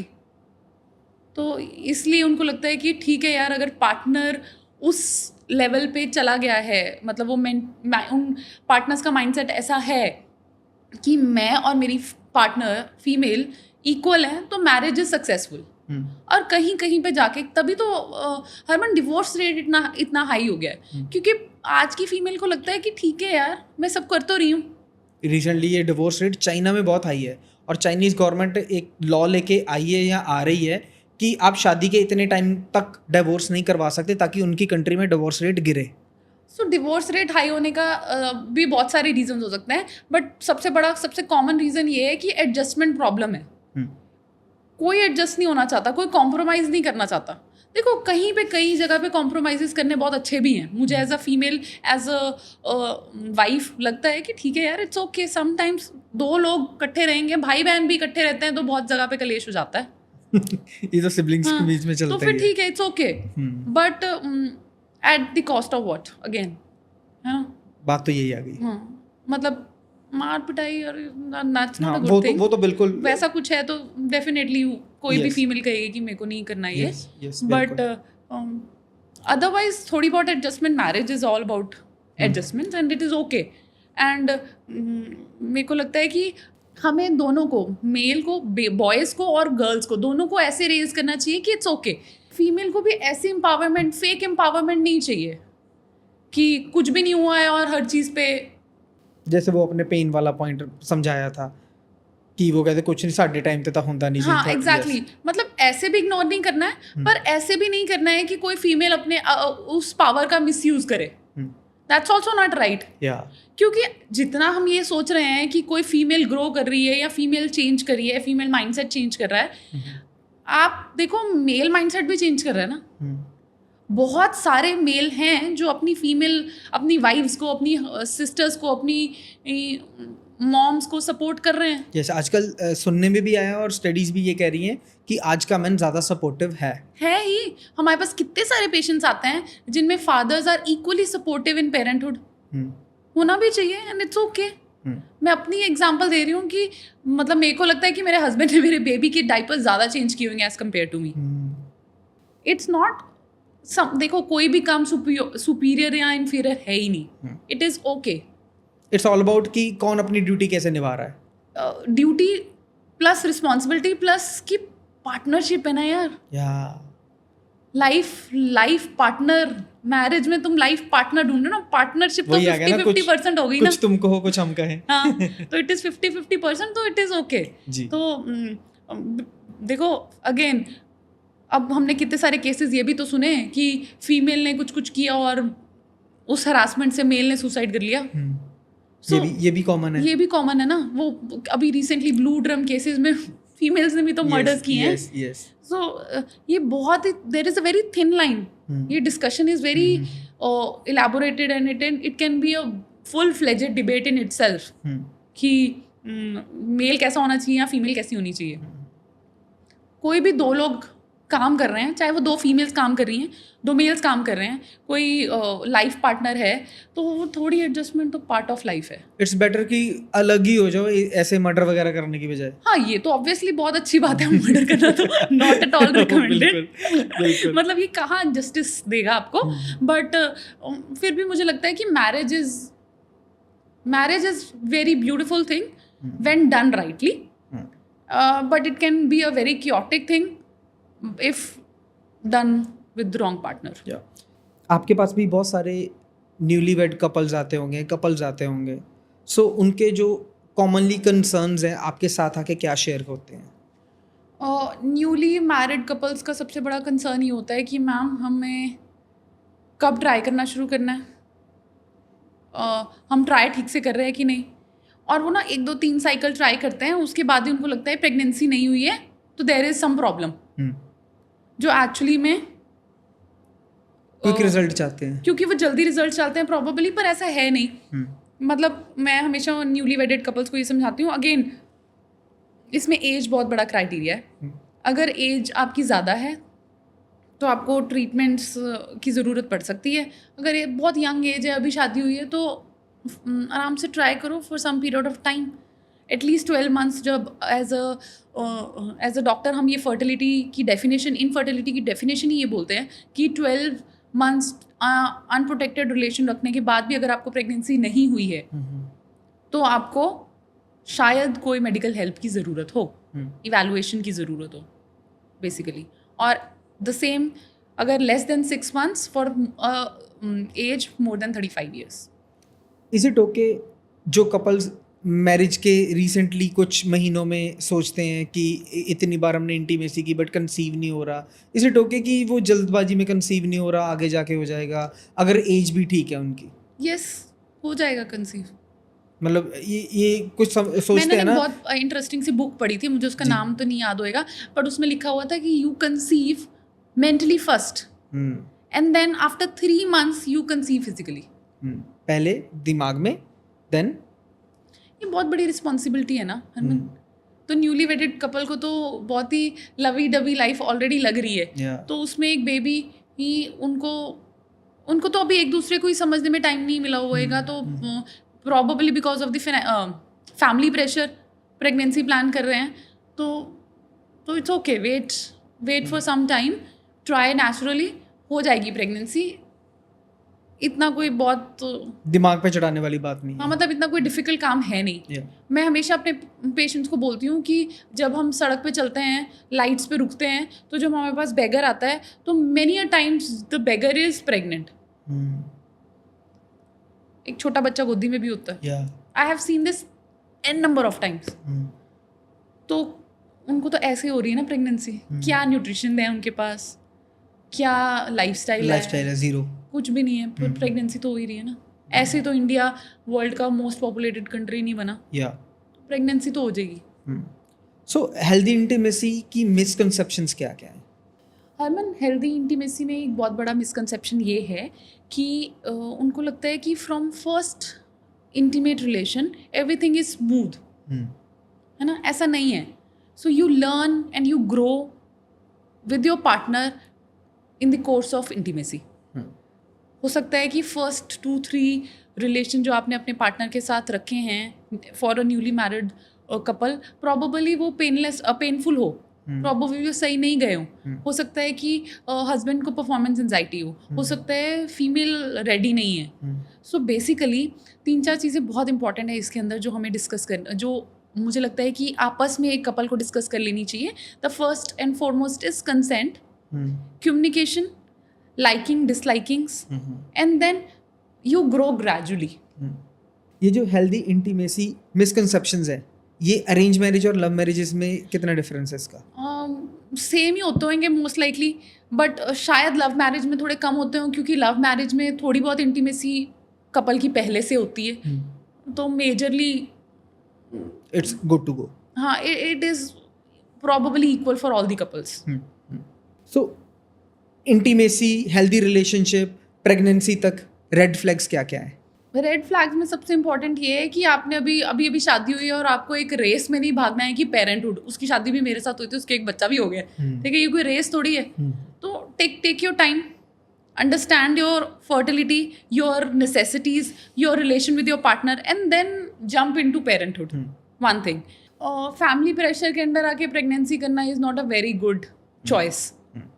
It should be a very personal decision, क्योंकि आप मम्मी बन रहे हो, आप पापा बन रहे हो, आपने एक न्यू बेबी को ऐसे रेज करना है कि वो सोसाइटी के लिए अच्छा हो, आपके लिए अच्छा हो, एक अच्छे ह्यूमन बीइंग को रेज करना है, उसके लिए बहुत एफर्ट लगेगा, है ना, उसके लिए आपका माइंडसेट बिल्कुल अच्छा होना चाहिए। तो ये डिसीजन बहुत पर्सनल है, उसके ऊपर अच्छे से सोच विचार करके, डिस्कस करके, अपने फाइनेंशियल्स डिस्कस करके डेफिनेटली गो अहेड होना चाहिए। डू यू ऑल्सो थिंक आजकल बच्चा करने से पहले सभी बंदे अपने फाइनेंशियल्स को सेट करना चाहते हैं? यस डेफिनेटली, क्योंकि आज देखो महंगाई हमेशा से ही है, ऐसा नहीं है कि आज बहुत है। जब हमारे पेरेंट्स थे तो हमारे पेरेंट्स ने बहुत कोई ऐसे कुछ नहीं किया और घर पे Yeah. कोई मनी प्लांट लगा था। सो बेसिकली बट आज की जनरेशन, क्योंकि अवेयरनेस बहुत ज़्यादा है, रेडिली अवेलेबल थिंग्स हैं, आपने फ़ोन उठाया और आपको सब कुछ मिल रहा है, you can order, you just have to click one button and then you can order a stuff. And आपके बच्चे को भी पता है कि ब्लिंकिट से अभी आ जाएगा, फ्रूट भी घर पे अभी आ जाएगा, योगर्ट भी घर पे, तो इट इज़ लाइक दैट। तो डेफिनेटली फाइनेंशियल्स हर कपल चाहता है कि वो डिस्कस कर लें, और that is why her partner भी चाहता है कि वर्किंग पार्टनर ही हो। मतलब फीमेल चाहती है कि उसका हस्बैंड भी अच्छा अर्न कर रहा हो, और हस्बैंड भी चाहता है कि उसकी वाइफ भी अच्छा अर्न कर रही हो। उसके पीछे बेसिक रीज़न ही है कि उनको लगता है कि हम मिलजुल के बहुत अच्छे से एक सोल को अच्छे से रेज कर पाएंगे, और at not compromising their own lifestyle. क्योंकि आज की जनरेशन को घूमना भी है, अच्छा खाना भी है, अच्छा पहनना भी है, अच्छे जगह पे लंच डेट्स पे भी जाना है, डिनर डेट्स पे भी जाना है, अच्छे सोसाइटी के साथ भी पार्टी करना है। तो all those things come with some cost. तो डेफिनेटली, और दैट इज़ द रीज़न कि सब पेरेंट्स को लगता है कि वन बेबी नॉर्म पे आ जाए, हम एक बच्चा होना चाहिए, एक ही चाहिए हमें, क्योंकि हम एक को ही अच्छा लाइफस्टाइल दे सकते हैं। मैं यहीं और पे आ मेरा रहा था। टेक इस पे बहुत डिफरेंट है। मेरे को ऐसा लगता है कि 2 किड्स तो होने ही चाहिए। बच्चे दो ही अच्छे। हाँ, 2 3 4 जितने भी बट मिनिमम 2 तो होने ही चाहिए। सो उसके पीछे हो सकता है मैं गलत भी हूँ, ये मेरा पर्सनल टेक है बहुत। मुझे लगता है 1 किड इज़ फॉर योरसेल्फ। मुझे मम्मी बनना था, मुझे एक बच्चा चाहिए था। आपको पापा बनना था, इसलिए आपको एक बच्चा चाहिए था। सो 1 kid is making you feel that parenthood वाली feeling, and the second kid is basically for the first one। साथ उसको भाई चाहिए, उसको बहन चाहिए, उसको कोई सिबलिंग चाहिए, इरिस्पेक्टिव ऑफ द जेंडर, बस उसको एक सिबलिंग चाहिए। अब मैं अपने भाई बहन से जो डिस्कशन कर सकती हूँ, वो मैं शायद नहीं कर सकती किसी के साथ। The relation, the bond I share. So recently I was discussing this with one of my doctors. We were sitting in the duty room and she was reading some book, है ना। अगर मैम सुन रहे होंगे तो उनको पता चल जाएगा कि मैं उनके बारे में बात कर रही हूँ, बट मुझे उनकी डिस्कशन में यही समझ में आया। तो उन्होंने मुझे कहा कि आई एम ओनली चाइल्ड। तो मैं कभी कभी डर जाती हूँ रूपाली कि मैं अपने पेरेंट्स का भी ध्यान रख पाऊँगी, कि मैं तो मैरिज के बाद इधर आ गई हूँ, तो हाउ विल इट वर्क, है ना। तो और उन्होंने, और ऐसी बहुत सारी बातें हैं जो तुम अपने मम्मा पापा के साथ नहीं करना चाहते कि वो घबरा ना जाएं। आप अपने हस्बैंड के साथ या अपने पार्टनर के साथ नहीं करना चाहते, क्योंकि लगता है कि तुम्हें यार दिस इज़ मेरी थिंग, है ना। You want a wise advice and then probably you will find a friend और your sibling. As per today scenario जो चल रहा है, जो देख भी रहे हैं, जो एक्चुअल में रियल लाइफ एग्जांपल्स हैं, अकॉर्डिंग टू मी, ये जो आजकल बच्चे हो रहे हैं वो अपने पेरेंट्स एक बच्चा करके अपने हाथ खड़े कर रहे हैं, खत्म, टाटा, बाय क्योंकि bye. Raising a kid is not easy. और बहुत सारे, हरमन एक बहुत इंपॉर्टेंट चीज़ इसमें ये भी है कि बहुत सालों बाद जब पेरेंट्स को रियलाइज़ होता है कि मेरा बच्चा एक और बच्चा मांग रहा है, तब तक उनका बच्चा 7-8 ईयर्स का हो चुका होता है, और वो क्लास में आके कहता है कि उसके भाई है, उसकी दीदी हुई है, उसका ये हुआ है, तो मुझे भी बच्चा चाहिए। और हमारे पास इनफर्टिलिटी क्लिनिक में बहुत सारे पेशेंट्स हैं जो सेकेंडरी इनफर्टिलिटी से हैं। सेकेंडरी इनफर्टिलिटी मतलब कि उनको एक बार एक प्रेगनेंसी हो चुकी है। सो जब तक वो रियलाइज़ करते हैं, उन्होंने फर्स्ट बेबी अपना 32-33 में कर लिया और वो ठीक ठाक हो गया नेचुरली, कोई प्रॉब्लम नहीं आई। जब उनको कुछ सालों बाद लगा कि अब सेकेंड बेबी करना है, तब तक उनकी एज 38 हो चुकी है, 39 हो चुकी है ना। क्या ऐसे भी हुआ है कि कोई कपल आपके पास आया, पहला उनका जो बेबी है वो IVF से हुआ, बट सेकंड बेबी नेचुरली हो गया? बहुत बार। ये तब क्या ऐसा सिनेरियो बन जाता है? ऐसा कुछ सिनेरियो नहीं है। ऐसा इसलिए देखो, there is a term called unexplained infertility. So basically unexplained infertility मतलब अनडायग्नोज्ड फर्टिलिटी, ऐसा कुछ है जो हम डायग्नोज नहीं कर पा रहे हैं, प्रॉबेबली उसके लिए हमारे पास डाटा नहीं है, या अभी कुछ और भी है, वो इतना कॉम्प्लेक्स सिस्टम है कि हमें कुछ और है जो हमें नहीं पता चला है. बट जब उनके पास एक बेबी आ जाता है तो probably the stress levels are too low कि सेकेंड प्रेगनेंसी अपने आप हो जाती है. कोविड के टाइम पे बहुत देखा गया था कि IVF was a elective procedure, तो IVF बंद हो गया था क्योंकि इलेक्टिव प्रोसीजर्स बंद हो गए थे हर जगह पे. तो बहुत सारे कपल्स उस लॉकडाउन में नेचुरली कंसीव कर गए थे जो अदरवाइज एम्ब्रियो फ्रीज करा के बैठे थे. देखो कहीं ना कहीं तो स्ट्रेस कुछ कर ही रहा है. या बिल्कुल, एब्सोल्युटली राइट. कपल में ना बड़ा खुशी का माहौल होता है जब वो उनको पता लगता है वी आर प्रेग्नेंट. तो ये जो वी आर प्रेग्नेंट वाला सिलसिला है, फिर उसके बाद ऑब्वियस है हर कपल सोचता है कि अच्छा गायनाकोलॉजिस्ट ढूंढा जाए. तो व्हाट डू यू थिंक कि अच्छा गायनाकोलॉजिस्ट कैसे ढूंढा जाए? ये तो हम पेशेंट्स को करने देते हैं कि उन्होंने अपना गायनाकोलॉजिस्ट कैसे ढूंढना है. पर जब मैं अपना गायनाकोलॉजिस्ट ढूंढने गई थी अपनी डिलीवरी के लिए, तो मैंने सिर्फ एक ही चीज़ देखी थी कि my doctor how much empathy she is having for me as a patient and for everyone around her. तो मुझे लगता है कि डॉक्टर तो सब अच्छे हैं यार, सबको सबके पास डिग्रियां हैं, सबको सब कॉम्पिटेंट इनफ हैं, सब अच्छी मेडिसिन दे लेते हैं. तो मुझे लगता है कि मेडिसिन अकेली तो हील नहीं कर रही है तुम्हें, नॉट एट ऑल. तो मेडिसिन के साथ जो तुम्हारा एक्स्ट्रा एफर्ट हील कर रहा है, जो तुम्हें बता रहा है, जो तुमसे डिस्कस कर रहा है, जो तुम्हें तुम्हारी प्रॉब्लम अच्छे से एक्सप्लेन कर रहा है, तुम्हारे को उस प्रेगनेंसी की जर्नी में हाथ पकड़ के आगे लेके जा रहा है, all those things plays more important role than anything else. मुझे ना आपकी बात से एक मूवी की याद आ गई, मुन्ना भाई MBBS, डॉक्टर अस्थाना. तो जैसे पहले कहते थे ना कि my hand is like that when I am operating, ये वो, हम इमोशनली नहीं होते, ये नहीं होते. बट मूवी का एंड क्या है कि हर पेशेंट के साथ इमोशनली अटैच होना, उसको हील करना. डेफिनेटली कितनी अच्छी बात बोली आपने हरमन. मुझे हमेशा लगता है कि तुम पेशेंट, बहुत बार मेरे साथ ऐसा हुआ है कि जब मैं मदर नहीं थी तो मैंने पेशेंट्स को, प्रेग्नेंट वुमेन को जैसे ट्रीट किया है उसमें ड्रास्टिक चेंज है जब मेरे को खुद मदरहुड हुआ, जब मैं खुद प्रेगनेंसी से निकली, जब मेरा खुद सिजेरियन हुआ. All those things when I have to go all through that journey, तो मेरी perception toward a pregnant women change entirely. So before postpartum I was looking at postpartum patients differently. After going through postpartum, my treatment and my empathy towards patient is completely different. I know कि वो कैसे क्या feel कर रही है, क्या हो सकता है, what is the worst she can think of. I'll tell you a small सा incident. जब मैं postpartum में थी तो मैं अपनी मम्मा के घर चले गई, और जिस रूम में मैं postpartum पीरियड में रही वहाँ पे एक बहुत सुंदर सा मिरर था. बट वट एवर, इसको पोस्टपार्टम ब्लूज, डिप्रेशन जो भी बोलो, I was too bothered to look into that mirror that I had to ask my mom to cover it. मैं तो चुन्नी पवाती सी कि I can't see myself like that. It was, तो इसलिए मुझे लगता है कि अगेन हम as a doctor, as a human being evolve करते हैं with time. It is a long journey, बहुत कुछ सीखना है. Every day every patient teaches you something. But ये डिसीजन पेशेंट का होना चाहिए कि उसको किसके साथ वो सबसे अच्छा कनेक्ट कर सकता है. ठीक है, हर पेशेंट हर डॉक्टर के साथ नहीं कनेक्ट बना पाता.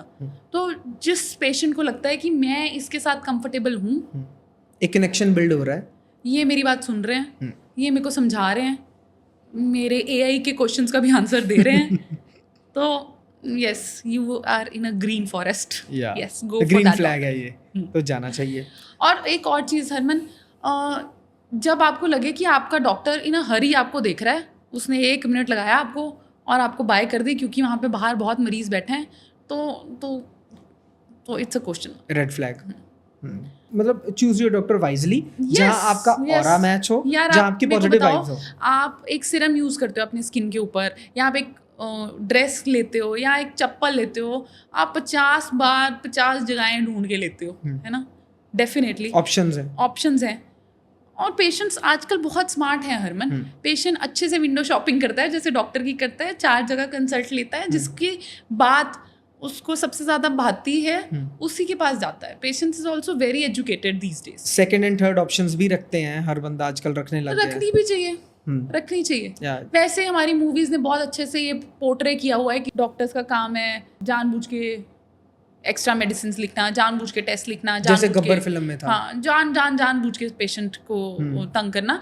बट ठीक है, इसीलिए मुझे लगता है कि पेशेंट 4 ओपिनियन ले ले तो ज्यादा बेटर है। पेशेंट भी सेफ, हम भी सेफ, खुद की तसल्ली कर ले, खुद की भी तसल्ली कर ले हम भी, फिर क्योंकि वाइज एडवाइस तो बहुत इंपॉर्टेंट है ना। एक प्रेग्नेंट कपल के लिए सबसे पैनिक सिचुएशंस कौन सी होती है फर्स्ट ट्राइमेस्टर में? बहुत पैनिक वाली सिचुएशन तो सिर्फ एक ही हो सकती है फर्स्ट ट्राइमेस्टर में, कि बहुत पेन हुआ और ब्लीडिंग हुई।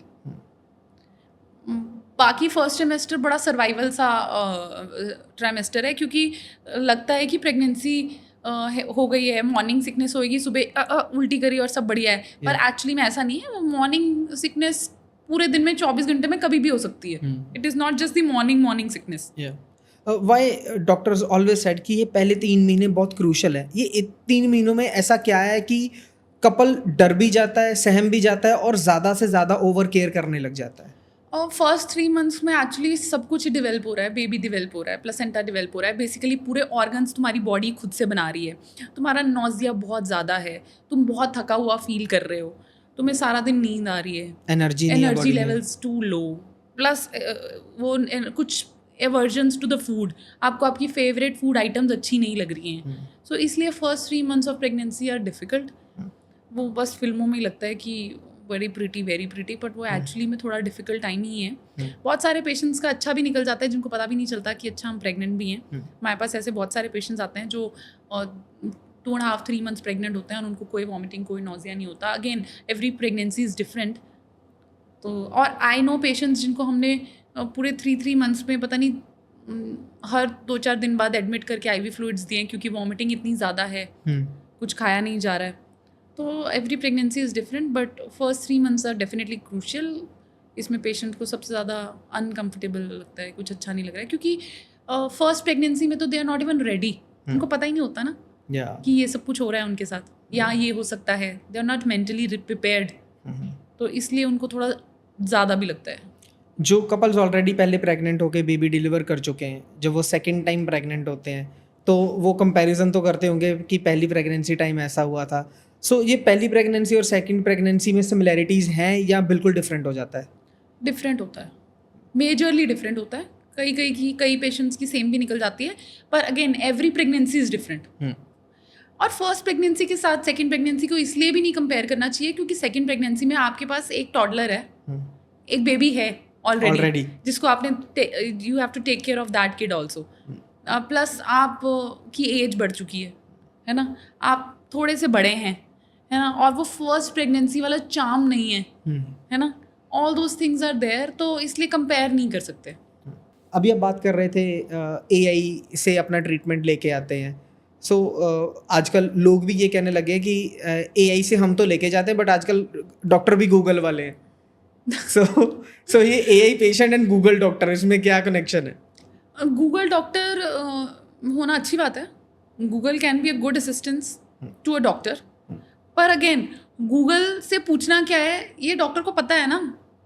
सो हमने उन बुक्स में से ये पढ़ाई करी है कि ये ठीक है ना। और अगर कोई पेशेंट हमारे पास किसी ऐसी कंप्लेंट के साथ आता है कि हमें लगता है कि यार ये हमने बहुत टाइम पहले देखा था या हमें नहीं याद आ रहा, तो हम भी एज अ ह्यूमन कुछ तो रीड आउट कर ही सकते हैं।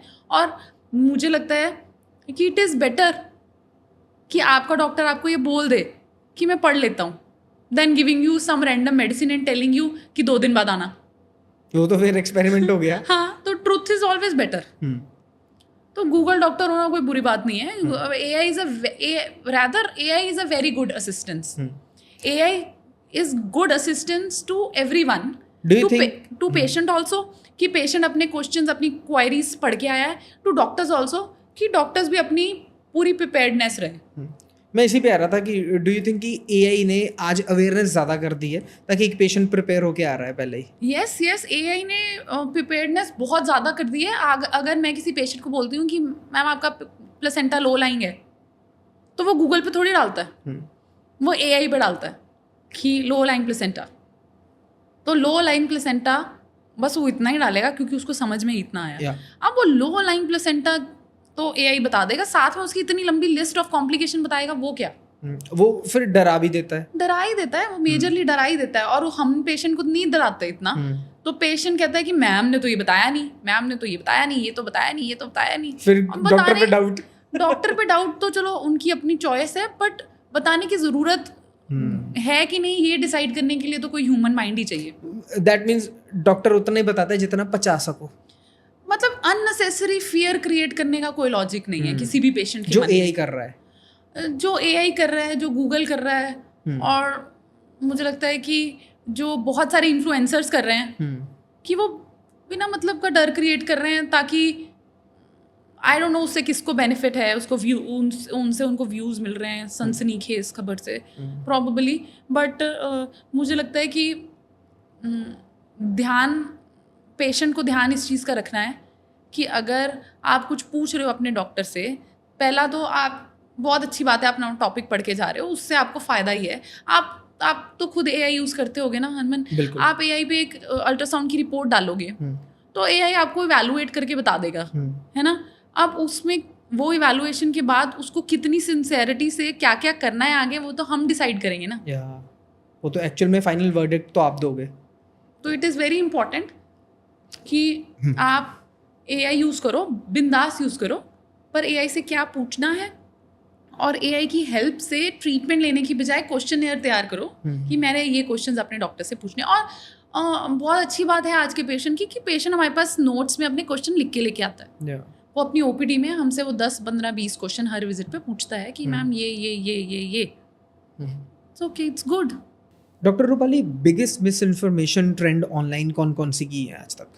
ऑनलाइन तो ऑलमोस्ट सब कुछ ही फेक है वैसे, बट सबसे ज़्यादा मिसकंसेप्शंस जो क्रिएट हो रही हैं वो इन्फ्लुएंसर, कोई भी रैंडम इन्फ्लुएंसर जिसको कोई बैकग्राउंड चेक नहीं है, वो उठ के बोलेगा कि ये डाइट ले लो तो एंडोमेट्रियोसिस ठीक हो जाएगा, ये काढ़ा पी लो तो फाइब्रॉइड चला जाएगा, ये काढ़ा पी लो तो पीसीओएस ठीक हो जाएगा, ये वाली दवाई से ये वाले दिन रिलेशन रख लो तो मेल बेबी हो जाएगा, है ना।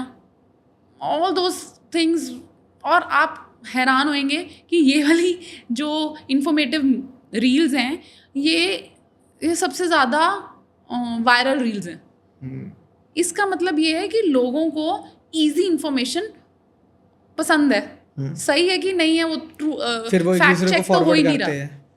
हाँ, फैक्ट चेक तो हो ही नहीं रहा। अगर किसी 2 फ्रेंड्स ने आपस में डिस्कशन की और उसमें कहा मैं ट्राई कर रही हूँ, तो जो भी ट्राई करने वाली सारी रील्स हैं वो उनके पास आ जाएंगी। मान लीजिए प्रोबेबिलिटी से वो चीज पॉजिटिव बैठ गई, वो प्रोबेबिलिटी है, बट वो तो फिर मानने को ही तैयार हो जाएंगे फिर सारे। हाँ, तो मेल और फीमेल बेबी वाली प्रोबेबिलिटी तो 50-50% है। एग्जैक्टली, या मेल होगा या फीमेल होगा। तो इसमें तो very high probability.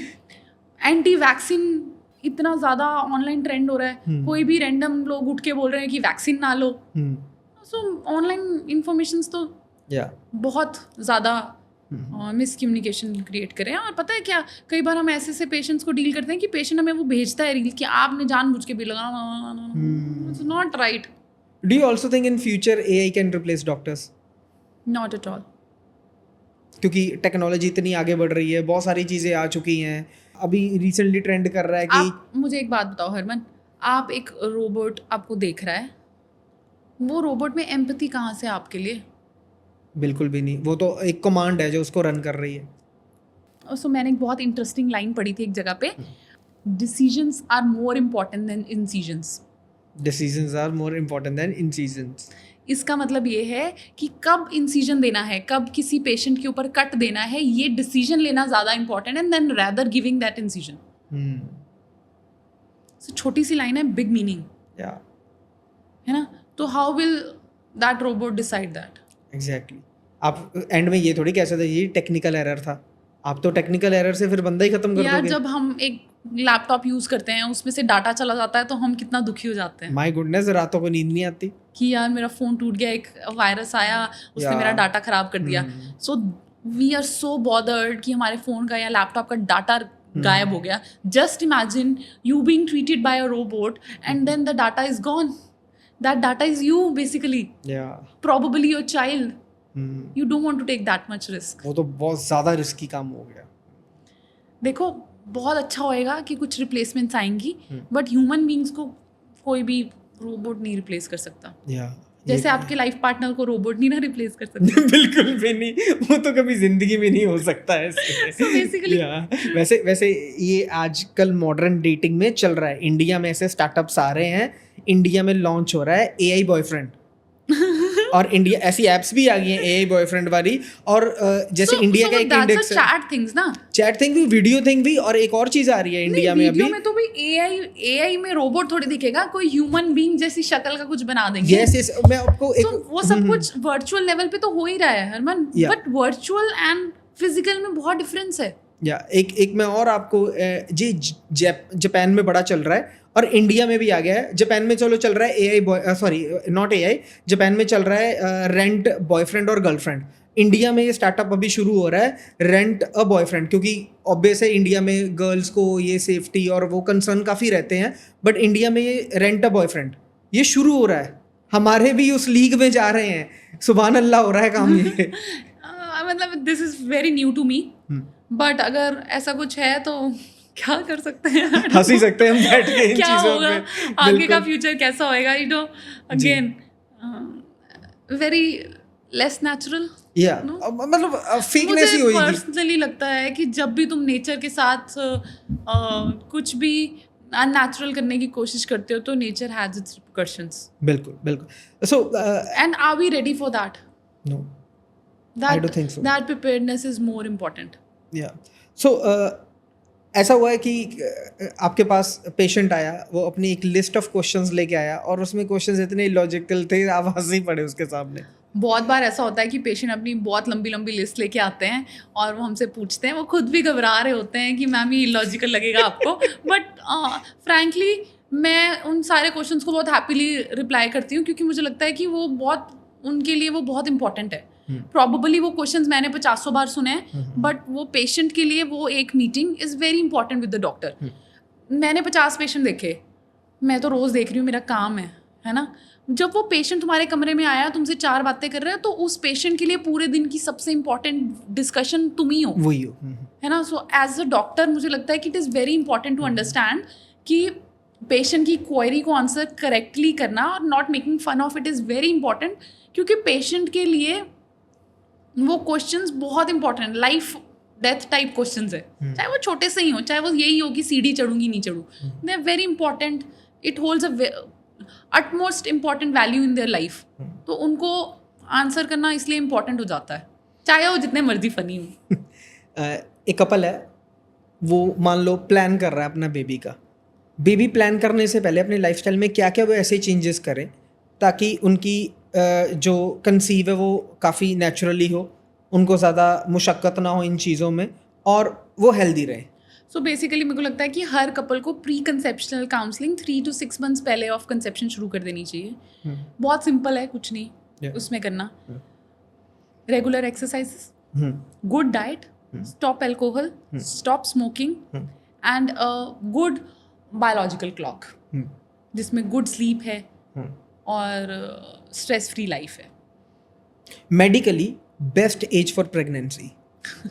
Again very controversial question. Medically तो सिंपल है, मिड 20s से early 30s is the best age. After 35, मैं बहुत बार बोल चुकी हूँ, after 35 your egg quality and egg quantity starts decreasing and it is true for the male also. ये क्वेश्चन काफ़ी देर से ना मेरे माइंड में स्टक है कि जब फर्टिलिटी फेज चलता है उसमें मेल का रोल कितना इंपॉर्टेंट है और मेल को क्या क्या चीज़ों का ख्याल रखना पड़ेगा। मेल का रोल बहुत इंपॉर्टेंट है। जैसे हम कहते हैं, मैं तो हमेशा ये कहती हूँ, मेरे पास कोई भी कपल, कोई भी पेशेंट अगर इनफर्टिलिटी के ट्रीटमेंट के लिए आता है तो मैं उसको बेसिक वर्कअप के टाइम पे ही फर्स्ट वर्कअप में हस्बैंड का वर्कअप लिखती हूँ, क्योंकि male infertility 25 to 30% of total infertility cover करती है। और कॉमन इनफर्टिलिटी की मेल में भी कुछ फैक्टर्स हैं और फीमेल में भी कुछ फैक्टर्स हैं, वो अप्रॉक्सीमेटली 50% है। सो हम किसी फीमेल को ट्रीट करे जा रहे हैं और ये सोचे बिना कि स्पर्म कैसा है, तो कोई लॉजिक ही नहीं है। एक बंदे पे ब्लेम ना जाए ताकि दोनों के टेस्ट नॉर्मल, मतलब ब्लेम तो है ही नहीं। Infertility is completely a couple thing. इसमें चाहे मेल को ट्रीटमेंट चाहिए, चाहे फीमेल को ट्रीटमेंट चाहिए, दोनों को एक दूसरे की सपोर्ट सिस्टम बनना ही पड़ेगा, क्योंकि सोसाइटी तुम्हें सपोर्ट नहीं कर रही है। And this is not for the society, this is for couple thing. Yes, you want a baby for yourself, hmm, तो तुम्हें एक दूसरे का साथ तो देना ही पड़ेगा, या सिंपल। और ये बहुत, हरमन सच्ची में it is a emotional roller coaster ride, बड़ी पेनफुल जर्नी है। और मैं हमेशा ये कहती हूँ कि किसी को इसमें से ना निकलना पड़े, और जो निकल रहे हैं भगवान जी उनको ब्लेस करें with good happy baby. And again, seek help when it is required, and early treatment and early help is always better. It is always good than going and coming too late to the OPDs. एक healthy pregnancy की definition क्या है? Happy and healthy mother and a happy healthy baby is clearly a healthy pregnancy. That's it. And The outcome has to be happy mother, and happy baby and healthy baby. That's it. And what about उनके surrounding में माहौल? Happy mother तो सीधा सीधा surrounding से ही होगी। Happy mother का definition is directly proportional to the surroundings of her. कि उनके प्रेगनेंसी फेजेस में क्या क्या चीज़ें हो रही हैं, क्या इट आ इज रही नॉट हैं? Only the mood swings, sometimes it's just not the hormonal thing. आप हर चीज़ को मजाक में ये बोल दो कि यार ये तो हार्मोन कर रहे हैं, you on that time of your cycle. That's not really right. That's not the right way to talk to a female or behave like that. So yes, hormones sometimes take a toll on your mood, Yeah. but again उसको बहुत respectfully treat किया जाए तो better है। और for a pregnant woman तो वैसे ही। पर आज की डेट में टचवुड सब ठीक ही चल रहा है। मुझे कभी कभी मेडिकल कॉलेज की याद आ जाती है, क्योंकि वहाँ पे पेशेंट कभी कभी बहुत परेशान आता होता था। बट प्राइवेट सेक्टर में मेजरली सब हैप्पी ही हैं, एटलीस्ट ऊपर से तो। Yeah. Everybody is aware from gynecologist, but what is a laparoscopic surgeon? Elaborate please. तो बेसिकली 2 पार्ट हैं इसके। हमारी डिग्री के 2 पार्ट्स हैं, ऑब्स्टेट्रिक्स एंड गायनोकोलॉजी। ऑब्स्टेट्रिक्स एक ऐसा पार्ट है जो डील करता है बेबीज और मदर्स के साथ, मदर एंड चाइल्ड। खत्म हो गया वहाँ पे। जो भी प्रेग्नेंट है वो ऑब्स्टेट्रिक्स में जाएगा। और गायनोकोलॉजी वो पार्ट है हमारी स्टडी का जिसमें गायनी की प्रॉब्लम्स हैं। फाइब्रॉयड हो गया, ओवेरियन सिस्ट हो गई, और कोई यूट्राइन मालफॉर्मेशंस हो गई, कोई एंडोमेट्रोसिस हो गया, एडिनोमाइसिस हो गया। All those things come into gynaecology. PCOS बहुत कॉमनली। तो ये सारे ट्रीटमेंट्स कुछ टाइम पहले तक ओपन सर्जरी से डील होते थे कि किसी को बहुत हैवी ब्लीडिंग हो रही है, फाइब्रॉयड में यूट्रस के अंदर फाइब्रॉइड्स हैं, तो हम ओपन सर्जरी करते थे, यूट्रस निकाल देते थे। अगर किसी पेशेंट को बहुत सारे फाइब्रॉइड्स की वजह से प्रेगनेंसी नहीं हो रही तो हम ओपन सर्जरी करते थे और मायोमास फाइब्रॉइड्स को निकाल देते थे, राइट। अब लेप्रोस्कोपी इज एडवांसमेंट। लेप्रोस्कोपी में हम वो सारी सर्जरीज लेप्रोस्कोपिकली करने लग गए हैं। लेप्रोस्कोपी में हो क्या रहा है कि हम एब्डोमेन में एक कैमरा डालते हैं 1 सेंटीमीटर के इंसिजन से। एक 1 सेंटीमीटर का इंसिजन नाभि के आसपास आएगा ऊपर, और 0.5 mm के छोटे छोटे इंसिजन पेट में बाकी जगह आएंगे, डिपेंडिंग अपॉन द सर्जरी कि 3 पोर्ट डालने हैं कि 2 पोर्ट डालने हैं। और उन पोर्ट्स के माध्यम से कुछ लॉन्ग स्टिक जैसी इंस्ट्रूमेंट्स अंदर जाएंगे, and we operate from those instruments watching the TV। Okay. It's like a live video game. या स्क्रीन पे सारा दिख रहा है। सो तुम्हारा जो असिस्टेंट है वो तुम्हारे को कैमरा से ऑर्गन्स दिखाएगा। अगर फाइब्रॉयड है तो तुम फाइब्रॉयड की सर्जरी या यूट्रस निकालने की सर्जरी या ओवरीज को करेक्ट करने की सर्जरीज, ओवरीज की सिस्ट निकालने की सर्जरीज, और ऑल दो सर्जरीज हम उस छोटे छोटे इंसिजन्स के थ्रू करते हैं। और it is basically a minimally invasive surgery जिसमें हमने बहुत ज़्यादा इन्वेड नहीं किया पेरिटोनियम को या और पेरिटोनियल कैविटी को, और हमने मिनिमल तरीके से वो सर्जरी कर दी ताकि कम से कम एडिशंस बने, कम से कम ब्लड लॉस हो और मैक्सिमम विजन दे। आप सोचो हम नेकेड आई से कुछ चीज़ को कितना ही जूम इन करके देख सकते हो, और उसी से आप कैमरा के थ्रू करते हो तो कितना जूम इन कर सकते हो। So all those cameras have got good quality vision. जो वेसल्स हमें बहुत नेकेड आई से बहुत छोटी छोटी लगती हैं वो हमें विद कैमरा बहुत इलाबोरेटेड और क्लियर तरीके से दिखती हैं। इसमें एक और एनहांसमेंट आ गई है, लैप्रोस्कोपी 3D विजन्स आ गई हैं हमारे पास कि हम जैसे 2D में देख रहे हैं सब कुछ, वैसे हम 3D देख सकते हैं गॉगल्स लगा के। 3D सेटअप्स हैं. इसमें नेक्स्ट एडवांसमेंट रोबोटिक सर्जरी की है. रोबोटिक सर्जरी में भी अगेन ये बहुत बड़ा मिथ है कि रोबोट सर्जरी कर रहा है. It is just that robotic arms are in the abdomen. एक बहुत बड़ा सा रोबोटिक सेटअप है जिसमें हम डॉक्टर्स रिपोर्ट करके रोबोट्स की आर्म पेशेंट के अंदर डालते हैं पेरिटोनियल कैविटी में, और हम उस रोबोट को ऑपरेट कर रहे हैं एज अ सर्जन कंसोल पे बैठ के. ओके. सो सर्जरी तो डॉक्टर ही कर रहा है, बस आर्म्स अंदर रोबोट की मूव हो रही हैं. लेप्रोस्कोपी में वो आर्म्स तो अंदर है, पर आर्म्स को हम पेशेंट के पास खड़े होके खुद से ही मेडिकल चला साइंस रहे एंड हैं. Technology, right. इन दोनों के ज़रिए से ये सारी चीज़ें पॉसिबल हो रही हैं. सो दैट्स रियली ग्रेट कि साइंस ने इतनी तरक्की कर ली और टेक्नोलॉजी साथ में मिलके, आईटी साथ में मिलके इसको और ज़्यादा आगे बढ़ा रही है. So doctor Rupali, what do you think about कि आफ्टर कोविड इनफर्टिलिटी रेशो बढ़ गई है इंडिया में? Yes, definitely. कोविड के बाद क्या, वैसे ही इनफर्टिलिटी डे बाय डे जो है वो बढ़ ही रही है. उसमें बहुत सारे फैक्टर्स हैं, हमने पहले भी डिस्कस करे हैं. सबसे इम्पोर्टेंट फैक्टर्स तो स्ट्रेस ही है. और लोग अपनी फैमिली से दूर न्यूक्लियर फैमिलीज में काम कर रहे हैं, आईटी सेक्टर में काम कर रहे हैं, डाइट अच्छी नहीं है, सेडेंटरी लाइफस्टाइल है, एक्सरसाइज नहीं है, प्लस कोविड के भी कुछ स्ट्रेन्स ने उनकी फर्टिलिटी को इफेक्ट किया है. ऑल दोज थिंग्स जो है फर्टिलिटी को लीड कर रही हैं. और again late marriages, late nobody wants to have pregnancy immediately after marriage. They want to know each other, they want to travel the world, and then want to plan a pregnancy. So all those factors are affecting the fertility more. And खाने पीने का? Yes, processed food, adulterated food, ये carbonated drinks, alcohol, ये सारा कुछ हमारी fertility को micro levels पे तो इफेक्ट कर ही रहा है. मतलब इनसाइड द बॉडी ये सारी चीज़ें, फॉर एग्जांपल आपने कहा कि हम प्रोसेस्ड फूड खाते हैं जिसमें वेज और नॉन वेज दोनों चीज़ें आ गई, फ्रोज़न चीज़ें आ गई, और ये प्रिजर्वेटिव्स जो डाले होते हैं. सो बेसिकली प्रिजर्वेटिव्स की प्रॉब्लम है, फ्रोज़न की इतनी प्रॉब्लम नहीं है. फ्रोज़न फूड तो रादर हमने लिया और उसी वक्त उसको फ्रीज कर दिया, तो उसमें तो न्यूट्रिएंट है. वो तो उन प्रोडक्ट्स की बात होगी ना जो हमने खुद ही घर पे बनाए हैं और उनको फ्रीज कर दिया. नहीं, ऐसा नहीं जो है. मार्केट से ऑलरेडी फ्रोजन वाले हमें उसमें कुछ भी टिक्कियां मिलती हैं. नहीं, वो दोज आर प्रोसेस्ड फूड्स, उसमें प्रिजर्वेटिव्स हैं. सो फ्रोजन फूड से मेरा मतलब है जैसे फ्रोजन पी ले लिया, या फ्रोजन कोई फ्रूट ले लिया, कोई फ्रोजन ऐसी चीज ली जो फ्रेश है, जो फ्रेश लेते ही फ्रीज कर दी गई है. जो प्रोसेस्ड है वो तो प्रोसेस्ड ही है, उसमें तो डेफिनेटली प्रिजर्वेटिव्स होंगे ही. अवॉइड करनी चाहिए ज़्यादा से ज़्यादा. डेफिनेटली अवॉइड करनी चाहिए.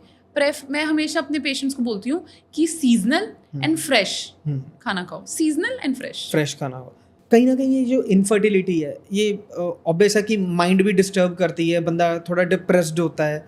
बट कुछ ऐसा भी क्या केस हुआ है कभी कि लाइक 99% नहीं हो सकता फिर भी वो पॉसिबल हो गया? यस, ऐसा बहुत बार होता है कि पेशेंट जब आता है हमारे पास और वो ये सोच के आता है कि नहीं होएगा, या इतने निराश होके आते हैं कि शायद ये कभी पॉसिबल नहीं है. रिसेंटली हमारे पास एक पेशेंट आया था जिसका हमने multiple IVF failures, implantation failures, और हमने उसकी सिंगल एम्ब्रियो ट्रांसफ़र के साथ, सिंगल एम्ब्रियो ट्रांसफ़र मतलब एक ही बच्चे के पर्सपेक्टिव से हमने उसका ट्रांसफ़र किया था IVF में, और उसको प्रेगनेंसी हुई. प्रेगनेंसी के 16-17th वीक पे उसको सर्वाइकल इनकम्पिटेंस हो गया. इसका मतलब वो 18 वीक्स पे आई गेस वो लेवल 2 स्कैन करवाने गई थी. लेवल 2 स्कैन होता है अनोमली स्कैन, जिसमें हम बच्चे के सारे जमांदरू नुक्स देखते हैं कि कुछ है तो नहीं, इसमें कॉन्जेनाइटल मालफॉर्मेशन तो नहीं है कोई बेबी में. That's a very important ultrasound. तो जब वो स्कैन करवाने गई तो स्कैन रूम से हमें फ़ोन आया कि मैम इसकी मेम्ब्रेन्स जो हैं, इसकी वजाइना जो सर्विक्स है वो खुला हुआ है और मेम्ब्रेन्स बल्जिंग आउट हैं, ये प्रॉबेबली अबॉर्ट हो जाएगी. So we took a consent कि ये एनी हाउ प्रेगनेंसी अबॉर्ट हो जाएगी. Let's try to put a stitch there and try to control कि हम सर्विक्स को बंद कर सकें और प्रेगनेंसी को कंटिन्यू कर सकें. सो बहुत सारे टाइप के स्टिच होते हैं, बट हमने उस पेशेंट के लिए मॉडिफाइड शिरोडकर सर्कल आज लगाया था.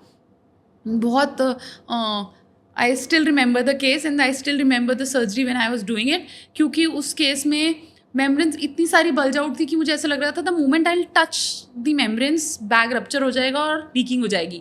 और वो बैग जो है वो इतना इंपॉर्टेंट पार्ट है प्रेगनेंसी को आगे तक लेके जाने के लिए, क्योंकि हमें बेबी के आसपास फ्लूइड तो चाहिए। वो बैग जो है वो बच्चे को हर टाइप की इन्फेक्शन से भी रोकता है। So we very gently push the bag inside, we did a cerclage and again nature is very wise. हमारे पे किसी ऊपर डिवाइन का हाथ है जो हमारा भी हेल्प करता है और पेशेंट का भी हेल्प करता है।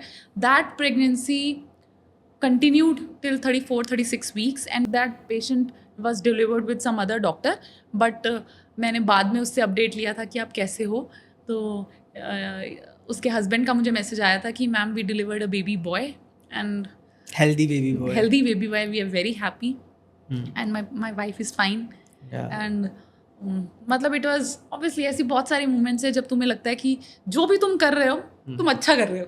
दैट्स रियली ग्रेट जब आपको आपके किए काम का आपको रिजल्ट मिले और खासकर किसी को बेबी मिले, that is really like blessing of nature, है ना। हम ये चीज़ है। सो डॉक्टर रूपाली, एक हमारे पास आपके लिए एक क्विक फायर राउंड है, सो जल्दी जल्दी आप इसका मेरे को आंसर देना, ठीक है। So most common patient myth, that menstrual blood is a dirty blood. Most overrated health trend, कि कोई काढ़ा पी लो और आपकी फेलोपियन ट्यूब्स खुल जाएंगी। One habit every woman should adopt, that you should take care of yourself first. One thing husband should understand better, that your wife is already doing too much. One thing mother should stop worrying about, that every mother is already perfect. One thing social media get wrong, everything. Don't trust social media. Oh, आपने kill कर दिया social media को। नहीं, I am not killing the social media. The only thing which you need to be aware about social media is कि social media से सच जानना है आपको। So do not trust everything you see on social media. So social media के बहुत सारे फ़ायदे हैं। मैं बहुत बड़ी सोशल मीडिया यूज़र हूँ यार। तो फ्री टाइम में क्या, जब भी कुछ नहीं अच्छा लग रहा होता है तो तुम स्क्रॉल ही कर रहे हो। Always scroll the right thing, do not go on the facts कि everything is happy and bubbly there, that means everything is fine, है ना। अगेन इसमें बहुत छोटा सा एक एग्जांपल दूंगी मैं आपको कि किसी प्रेगनेंसी को देख के आप उसकी जर्नी का अंदाज़ा नहीं लगा सकते कि उनको वो प्रेगनेंसी कैसे हुई है। सो देख के प्रेगनेंसी तो सारी सेम ही लगती हैं। कोई नहीं कह सकता कि ये IVF प्रेगनेंसी है, ये नेचुरल प्रेगनेंसी है, ये स्पॉन्टेनियसली अपने आप एक ही गो में कंसीव हो गई थी। सो जो पीछे की जर्नी है वो कितनी डिफ़िकल्ट है वो आप किसी के टमी को देख के अंदाज़ा नहीं लगा सकते। हो सकता है उसको उस प्रेगनेंसी के लिए मल्टीपल IVF साइकिल से जाना पड़ा हो, मल्टीपल सर्जरी से जाना पड़ा हो, उसकी कोई लैप्रोस्कोपी सर्जरी हुई, कोई फर्टिलिटी एनहांसिंग सर्जरी हुई हो। So the journey of every female and every couple is different. So इसलिए, और ऐसा नहीं है कि सिर्फ फीमेल को ही उस जर्नी का पार्ट बनना पड़ता है। बहुत बार मेल्स को भी कुछ सर्जरीज के गुजरना पड़ता है to have a baby. So one advice for couples जो अभी अपने ये प्रेगनेंसी फेज में जा रहे हैं, सो उनको क्या क्या चीज़ों का बहुत अच्छे से ख्याल रखना है और एक हेल्दी प्रेगनेंसी को कैसे एक हेल्दी बेबी में तब्दील करना है। एक दूसरे का ध्यान रखना है। मुझे लगता है कि अगर आप प्रेग्नेंट हैं तो एक दूसरे का ध्यान रखें, क्योंकि अगर मदर प्रेग्नेंट है, कोई फीमेल प्रेग्नेंट है तो वो टमी से प्रेगनेंसी पता चल जाती है, पर जो फादर है वो भी यहाँ से प्रेग्नेंट है। He is also preparing himself for pregnancy, for child and the financial things and everything around the wife. So basically be each other's support, eat healthy, live healthy, be happy. And stress लेने के लिए बहुत कुछ और है, एक दूसरे का स्ट्रेस मत लो। So डॉक्टर रूपाली, बहुत अच्छा लगा आज की कॉन्वर्जेशन करके, and that's really good thing कि आपने अवेयर किया। जो कपल्स हैं, जो फ्रेंड्स हैं, फैमिलीज़ हैं, ये सारे जने इन चीज़ों को देखेंगे और अपने नियर एंड डियर्स के साथ शेयर करेंगे, क्योंकि सभी को अपनी फैमिली एक्सपैंड करनी है। And I hope you enjoy this session. I loved it. So only one thing I want to tell to our listeners कि to all the females out there to prioritize their health. उनकी body उनको हर बार कुछ signal दे रही है, respect that signal, take that signal to their heart, understand, respect your surroundings. जैसे मेरे दादाजी हमेशा कहते होते थे कि अगर हम किसी फैमिली की एक फीमेल को एम्पावर कर रहे हैं तो बेसिकली हम उस फैमिली को ओवरऑल स्ट्रेंथन कर रहे हैं। So it is very important कि हम ओवरऑल हर फीमेल को इक्वल रिस्पेक्ट से, और चाहे वो कुछ भी कर रही है यार, चाहे वो वर्किंग है चाहे वो नॉन वर्किंग है, she is a support system. वो सपोर्ट सिस्टम की रिस्पेक्ट करनी बहुत ज़रूरी है। Thank you doctor Rupali. Thank you.